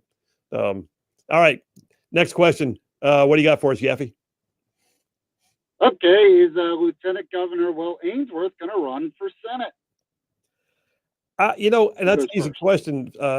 So, yeah, for those who don't know, Will Ainsworth did announce today he will not run for governor, but he gave it as his reasoning for doing so. And I think part of it is because why would you put your political career up against the juggernaut of a Tuberville name ID? But also, when he did it, he made it very clear he and his wife want to be there for their kids graduating high school. And people will say that's disingenuous. I think there's an ounce of, I mean, not an ounce, I think there's a pound of truth in that. But if it's real, it's going to be hard for him to then abandon that, having now said it as his grounds for not running. I think it's he says, here's a statement. I mean, Kendall and I have decided focusing on our children during the last years of high school and transitioning to the private sector makes the most sense. So he's not going to run for anything. I think you're right. It's a done deal. He's not running for Senate. Now, I don't think he's going to go ahead. Well, what if he gets a personal call from President Donald Trump and says, you got to run. You got to run. Here's Katie Britt. Yeah, he's not going to do that to Marshall. She Why said would he you do got to that? run. He's not going to. I mean, Marshall's going to declare next week. He's not going to get in the middle of that. Yeah, I really do see. I do see Will staying home. Will Ainsworth staying home. But I see him keeping his name in the mix so that if he wants to do something later, he can. He's going to retire a champion in a way. He was in the House. He was lieutenant governor for 2 terms. He's got some measure of statewide ID, just not enough to compete with Tuberville. And I think he's also done some pretty good stuff while he was in office. And I really do believe that he said what he said, and we got to take it at face value. I do believe the family has a big part of this. And if he backed off of it now, I think if he backed off of it now, it would be seen as being just really bad for him. Go ahead. So I was going to say, I think if he gets in the Senate race, I think he gets support from a lot of different places. I don't know about Senate. Maybe I don't know about Trump, but I think around the state, I mean, if it's him versus Marshall, he's probably still has an edge, guys. But as much as I've talked to him in the last 6 months, it's just not for him. He says. Yeah, and I'll tell you where I could see him though. I'll throw this out there before we go to the break. I could see him being the next state party chairman. I could see that happening. Would he do that? Oh, that's interesting. I'm that is purely Phil Williams speculating. But if you want to keep your name in the ring, if you want to be able to stay tied in with everything, if you want to get to know President Trump personally, you become the state party chairman, and you're still staying home and you travel a lot. But since you're independently wealthy and you've got young kids, you kind of set your own tone. I could see that happening. Just saying. Just a thought, fellas. That's good. That's interesting. I didn't think about that, but I could see that as well. All right. Tell you what, round one, the Grand Council, Jeff Poor, and subbing in for Dale Jackson today, our proxy vote comes from Yaffe, Phil Williams, Rightside Radio. Y'all stay tuned. We'll be right back.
And we are back. Phil Williams, Rightside Radio. Solid conservative, just plain right, just saving the world one soundbite at a time. All right, we're going right back to round 2 of the Grand Council with Jeff Poor and Yaffe.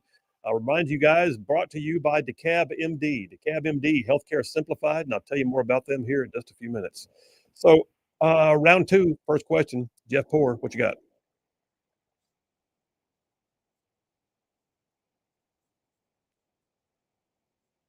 All right.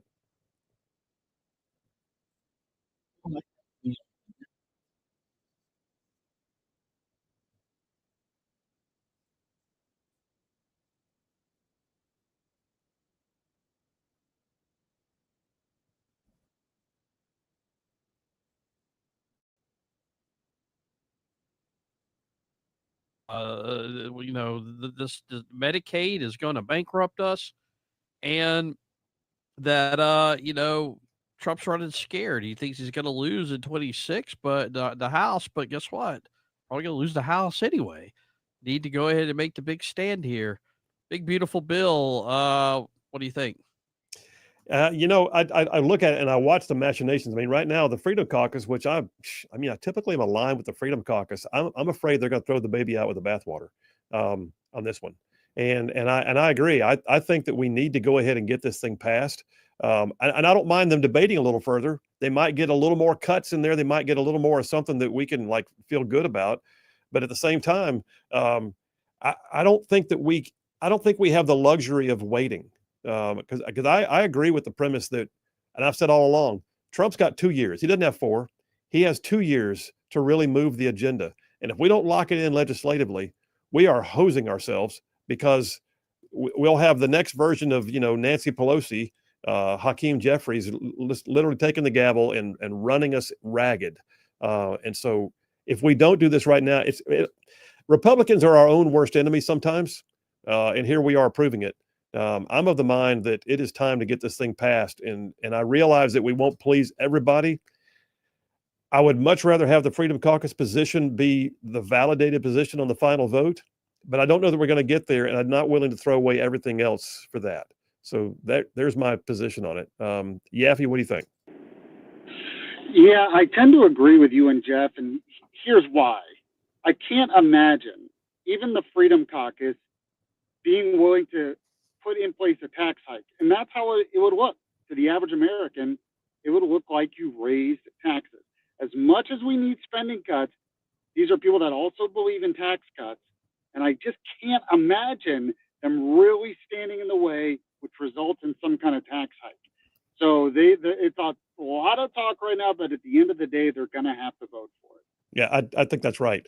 And by the way, I'm going to guess that was either Trip Pittman or Rusty Glover you were talking to.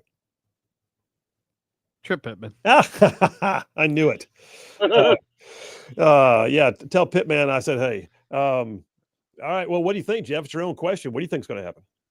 I mean, I'm kind of with you guys. This is as good as it's going to get. This is just a reality. You don't have a big enough majority to do bigger things. Yeah. This is a once in a lifetime chance to even get this sort of thing done. Yeah. Without even going in the direction even further the other way. I'm like I said, I'm not crazy about these $1 trillion deficits. No. But for now, this is the best deal on the table. And you can't let the perfect be the enemy of the good. There's the phrase. I like that. You're right. Exactly right. Can't let the enemy be the perfect of the good. And every once in a while, you got to work with your 80% friends as opposed to your 100% enemies. All right. So let me ask you this question. I think I was next in line. I'll go ahead and take it. So I'm watching, what's happening on the broad scale, a big picture here worldwide. And I'm watching Trump lead on the world stage. And then I'm also watching him putting people in their place. Today, the South African president was in the Oval Office. Not sure if you guys had a chance to see this yet, but Zelensky had a better time in the Oval Office than the South African president did. I mean, Trump literally, it was kind of an ambush. And here's my question for you. Regardless of whether all the stories prove to be true or not, which I think they're true, in South Africa, was that the way to handle it? What are your thoughts? Jeff, you first. Yeah, I think so. I mean, this is what I voted for. Yep. Maybe not as diplomatic as tradition would state, but to hell with your tradition. This is really going on, and you get this guy cornered, and he has to answer for it. I'm just the one thing I would say about it is I think it was a good moment for Trump because as I look up at the TV monitors at my office here, none of them are really talking about it right now. They're talking about other things, so it was probably a net positive. Well, they were a while ago. In fact, CNN's ripping Trump while Fox is getting a big kick out of it. But what do you think there, Yaf? Was that the way to handle it? I have to admit, I have not seen it yet, but I'm going to assume yes. The Democrats in the mainstream media are trying to make this South Africa thing against Trump to like somehow prove he's racist or something. But I think the vast majority of the electorate, they're looking at what's going on there and they're on Trump's side. So I think politically it's actually pretty smart. I totally agree. I mean, so was it the kind of thing where it kind of makes you squirm a little bit? Yeah, it's like having somebody sing off key in church. It makes you break out and kind of forehead sweat. But nonetheless, I think this was something that had to happen. And you know what? The president of South Africa should have known what was going on when he started walking into the Oval Office. I mean, that was his fault for coming over. Real quick, Yaffee, we got about a minute, man. You got a quick question for us? Yeah, we got to talk Tennessee politics because we're on in Chattanooga as well. Yeah. And I got to ask you, one person I've heard who could possibly run against Marsha Blackburn for governor in that race, who would beat her probably, is Pete Hegseth. Do you think that's a possibility? Is Pete Hegseth? I've heard that. What? Nah. Apparently, that's a thing. That's a thing. He's thinking about running. I'm saying no. I think he's having the time of his life, living the dream, being Secretary of Defense, and then he'll go back to writing books and making millions as a Fox guy. What do you think, Jeff? No, I can't see him. Even if he walks away from Defense Secretary, running for governor, I think that's a long shot. Apparently, there are polls that show he would win. I don't know that he can beat Marsha Blackburn. I mean, I'm not impressed with Marsha Blackburn, and I know she's the darling up there, but he would have a lot of work to do. I think so. Guys, I appreciate you both. Thanks so much. Jeff Poor from FM Talk 1065 down in Mobile and editor-in-chief at 1819 News, and our buddy Yaffee from WGOW and WVNN. Thank you both. The Grand Council, Phil Williams. We'll be right back.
Hey, all you right side ruffians out there, you are listening to Right Side Radio, solid conservative, just plain right.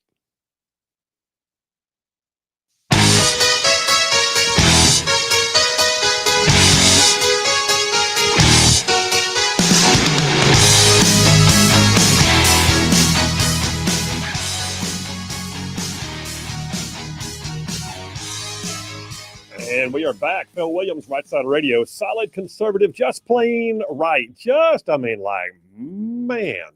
covering down on some major ground across the southeast US of A. Y'all, I'm talking about this show. Whew, it goes from like Huntsville back over to Chattanooga, from Tuscaloosa back over to Gadsden, all the way down to that lovely little village on the plains we call Auburn, straight across the border from there to what we now get to call, once again, Fort Benning. Fort Benning, that's right. And then, oh, by the way, big old chunks of North Georgia and Mississippi thrown in just for good measure. So yes, indeedy, that is just, oh, by the way, our radio footprint. Thank you so much for making us a regional force. But we also have a huge audience through our podcasting and through our online streaming. Thank you very much, all of you. We appreciate you. You're the reason why we do what we do. I got to tell you, by the way, we just did the Grand Council. Had a different Grand Council with Yaffe sitting in. Did a great job taking Dale Jackson's place. But DeKalb MD, that's DEKALB, DeKalb, as in DeKalb County. DeKalb MD, Healthcare Simplified, is their sponsor weekly of the Grand Council. And listen, DeKalb MD, they are a direct care primary doctor's office with a network of clinics in places like Alabama, Georgia, Tennessee. 2 of them are in the Chattanooga region. So our Chattanooga listeners, listen to me. DeKalb MD, you might want to check them out. They provide quality, individualized care with what's known as concierge benefits. What does that mean?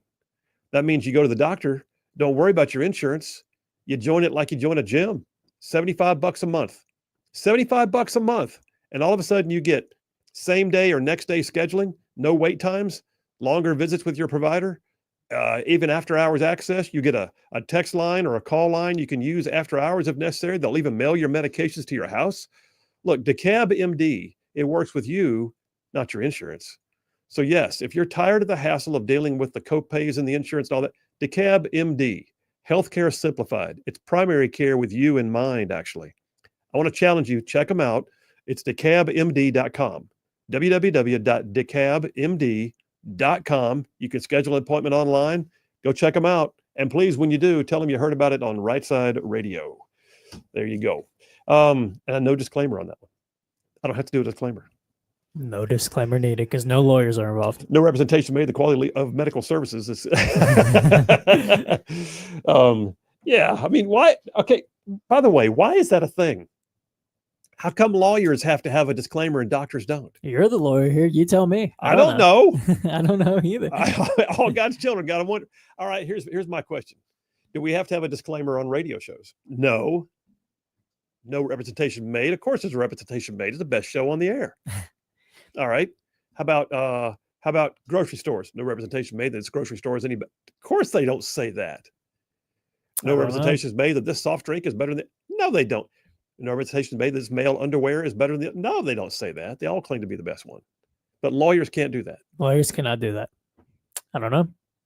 There's some jackassery in there somewhere. I'm just saying. There is indeed. All right, listen, we had a great show. A lot of things going on. I got a few points though that I got to make. And by the way, you're welcome to text in 833-687-4448. That's 833-68-RIGHT. Please forgive us because the text lines are working, but the phone line is not. The one thing that the Right Side studio suffered in last night's storms is something went awry in our phone system. So we did have guests on today, but they're having to use a thing called Clean Feed where they come in through the internet, but it's not available to everybody else. So bear with us. We hope to have phones back up tomorrow. In the meantime, text it 833-687-4448. So let me lay this on you. I know all of y'all are out there listening. We got listeners in Missouri and Maine and Washington State and Jeff from Indiana driving on the truck every day. I will just tell you, there's a lot of stuff happening in a lot of places, which is why I try to talk outside the borders of the state that I'm sitting in. But I'm sitting in the state of Alabama.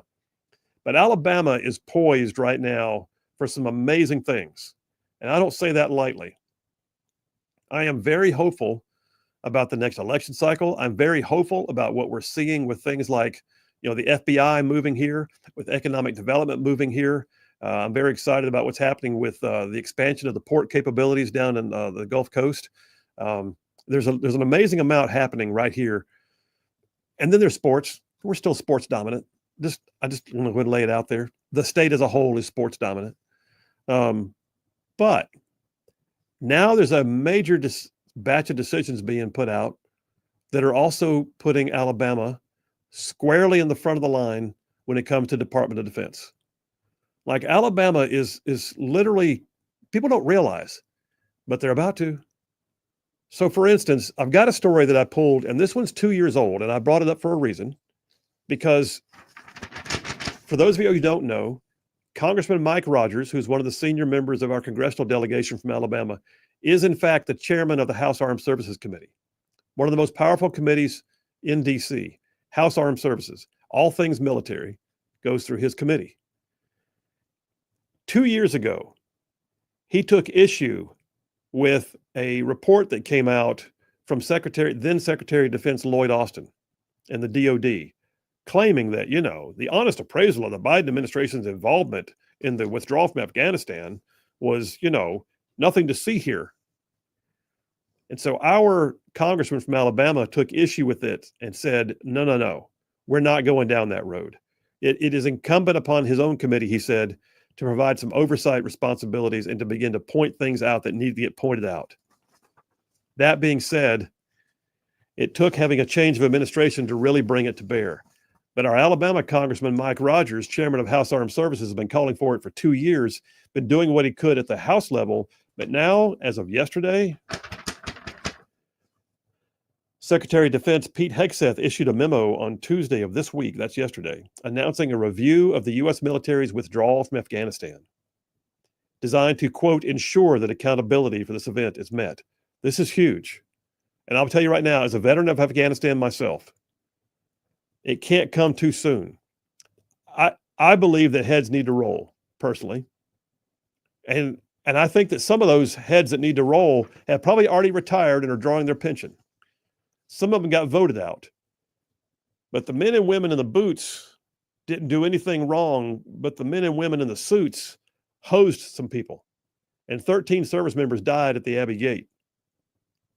Hegseth says the Department of Defense has an obligation both to the American people and the warfighters who sacrificed their youth in Afghanistan to get the facts.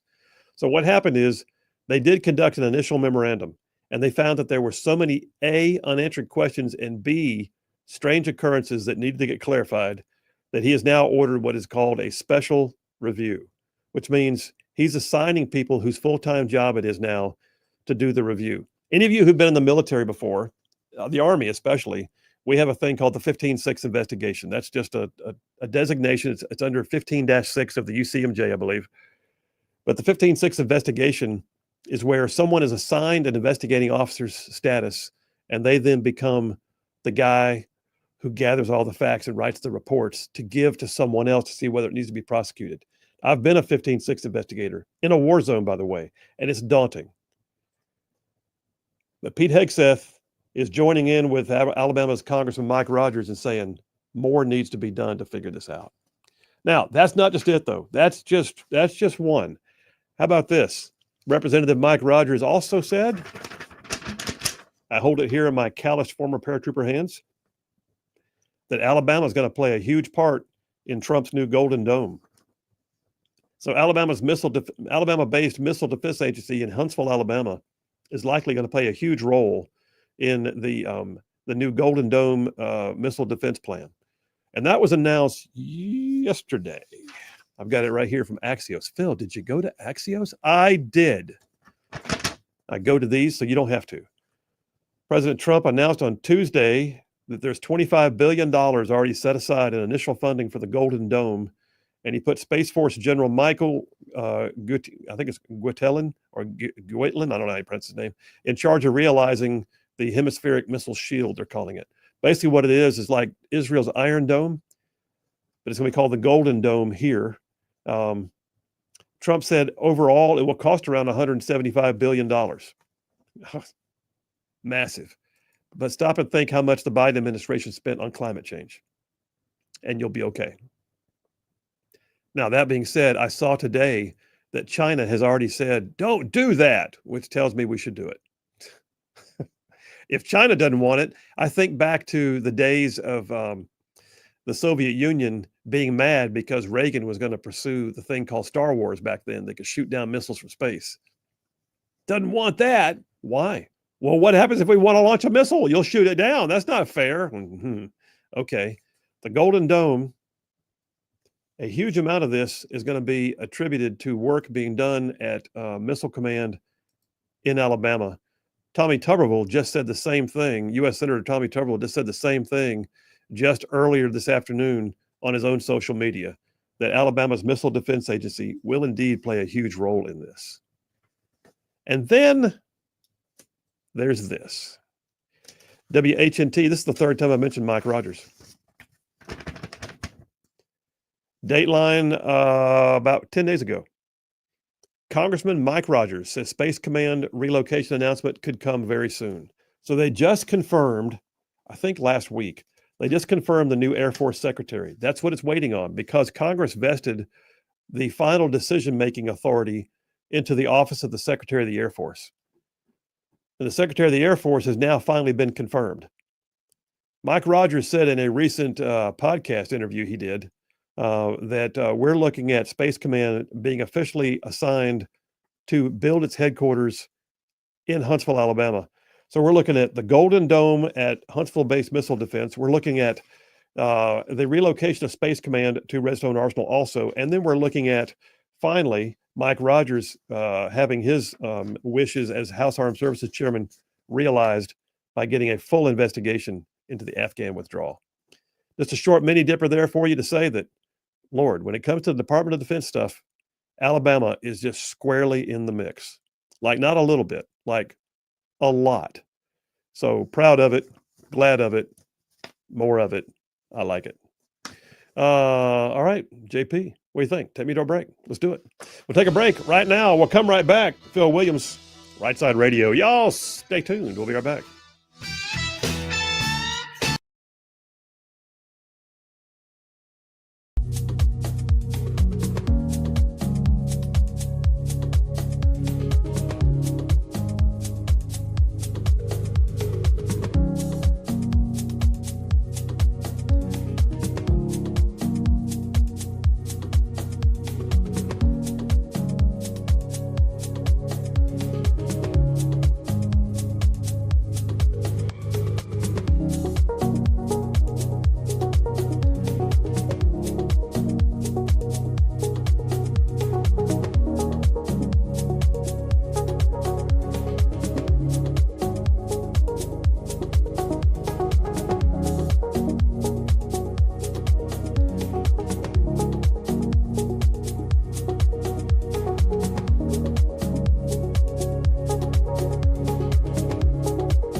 And we are back. Phil Williams, Rightside Radio. Solid, conservative, and just plain right. Just making common sense like a superpower. Hey, got a few text messages I'll catch up on. And Lou Ann from Huntsville says, I believe I read last week the state of Maryland's financial rating was downgraded from a AAA. Probably can't afford giving away all that free money. Oh, some of the Jackassery thing from earlier. Yeah. I had not read that, but you know what? I don't doubt it. Their AAA bond rating actually means a lot to a state because they have to, bond issues for, major construction and whatever else. And it's a big, hairy deal. Ryan from Huntsville checking in says, hey, Right Side Ruffians. Oh, I'm sorry. He gave a thumbs up to us. I was like, wait a minute. What's he saying? Yeah, we sent out a text message to all of our texters earlier, letting them know that the WVNN, the Huntsville station, is down for storm damage. But we got the word back that people were tuning in pretty big on the online. So thank you very much. Jeff Rowe from Indiana checking in says, Phil, for some reason, traffic is worse than usual in Nashville. I've seen the worst that I've seen in a long time, go figure. And yep, that's where I'm at. Then he also says, hey, Phil, just so no one forgets, I'd love to be updated on what's going on. Is there ever going to put up anything at the Northern Welcome Center since the rocket is now gone? I don't know. I have not heard. I need to call the guy who I talked to in the past who was planning to try and help fund an effort to grow that, to build that new rocket. Great question, Jeff. Be safe on the road, brother. We'll have the phones back up sometime soon to get you back in here. John from Huntsville has the grades. He says Yaffe and Jeff Poor both get an A+ for their equally awesome performance. JP gets an A+ for a spectacular sound effect performance, which means today's winner is obviously Phil with a perfect A++. A perfect A++. I think you felt bad for giving you just an okay performance yesterday. He says, congratulations. Hopefully everybody's power, including the WVNN station, will be back on by tomorrow. And John, we hope the same thing for you, man. I know you said your power had been out, and glad you're well. And thank you for streaming in. We appreciate you. Hey, the last couple of minutes of the show here, I got to say, so yesterday we lost a legend. I don't know if y'all saw this, but George Wendt, who played Norm on Cheers, passed away. The news broke right towards the end of the show yesterday. I don't know about y'all, but that show has always had a soft spot in my heart. Were you a Cheers fan? Did you ever watch Cheers? Or was that before your time? It was before my time, but I've seen many funny clips of it. So I'm fully aware of it. There were some classic dialogues out of that. But there were also some things you could expect in every episode. I mean, they did a great job of building synergy among the characters, and everybody had their own role. But at the same time, everybody also basically played off each other so well. Norm's character was one of the mainstays. And one of the things that, the show was basically, the byline was where everybody knows your name, right? And everybody knew Norm. Every time he walked in, the door would swing open and he'd say, hey, everybody. And the whole place would break out, Norm, because, it's like a piece of pop culture now. Norm, people walk in the door, Norm. But every time he walked in, he also had something he had to say in response. And some of them are just epic, but the one that stands out to me, I'll never forget this one. I don't know why, it just stuck with me because it's funny, I guess. He walks in, everybody, Norm. And then, of course, Sam behind the bar goes, how's it going there, Norm? And he goes, it's a dog-eat-dog world, Sammy, and I'm wearing milk bone underwear. I saw one clip of that they were having to go home because, they closed at a certain time. It was like 1 o'clock or something. And the guy at the bar goes, hey, I remember to set your clocks back an hour today. And they're walking in. He's like, oh, so what time is it now? He goes, oh, so it's midnight now. And they look at each other and they realize, oh, we still got more time. Line them up. And the guy goes, he has to put the cuffs back out. Yeah, and there's so many people that came through that show. And it had spinoffs, of course, the Frasier show, which is also awesome, spun off of that one. But yeah, George Wendt died at the age of 76. I did see today that he said in a recent podcast that the role was unexpected, and it also was not even planned. He was asked to come in and do an audition to have a character who would only be in the pilot one time and have a one-word, single-syllable line. Just walk in and look at Shelley Long, who played one of the main characters, and all he would say is beer. But something about his stage presence and the way he said beer and the way that the audience kind of reacted to it in the pilot the producers of the show said, we need more of that. And next thing you know, we got Norm. That's It great. it was good. So we've lost George and Val Kilmer this year. It's two legends gone. Oh yeah, that's true. The Iceman. Mm. Well, you know what though? They were good ones, and they were also the kind who I never had that moment where I was like, well, I'll watch their stuff, but I can't stand what they say in their Yeah. personal life. No, Never no, felt that way. Not really. So anyway, all good. Hey, listen, yeah, what you got? So, Oh, yeah, okay. Yeah, I thought you were giving me something. Nah. I look at the camera and I see your hand up. Hey, I got to tell you guys real quick, thank you so much for last night. If you have not checked it out, I want to encourage you to please go check out our brand new podcast. It's called the Just Right Podcast with Phil Williams. And this is a long form, deep dive conversations with fascinating people. The first one came out last night. Former Navy SEAL sniper who now fights human traffickers, who also, by the way, loves Jesus and makes no bones about it. He and I have a good long conversation about life, about things, about goals, about why he is who he is and how he got there. And it's fascinating. I mean, when you hear a guy talk about what was the thing that got you through buds to be a SEAL? What was it like going down range? How did you meet your wife? How is it you're a Navy SEAL and you've got a wife and 3 daughters? How's that go at the house? You know, all these questions are fascinating.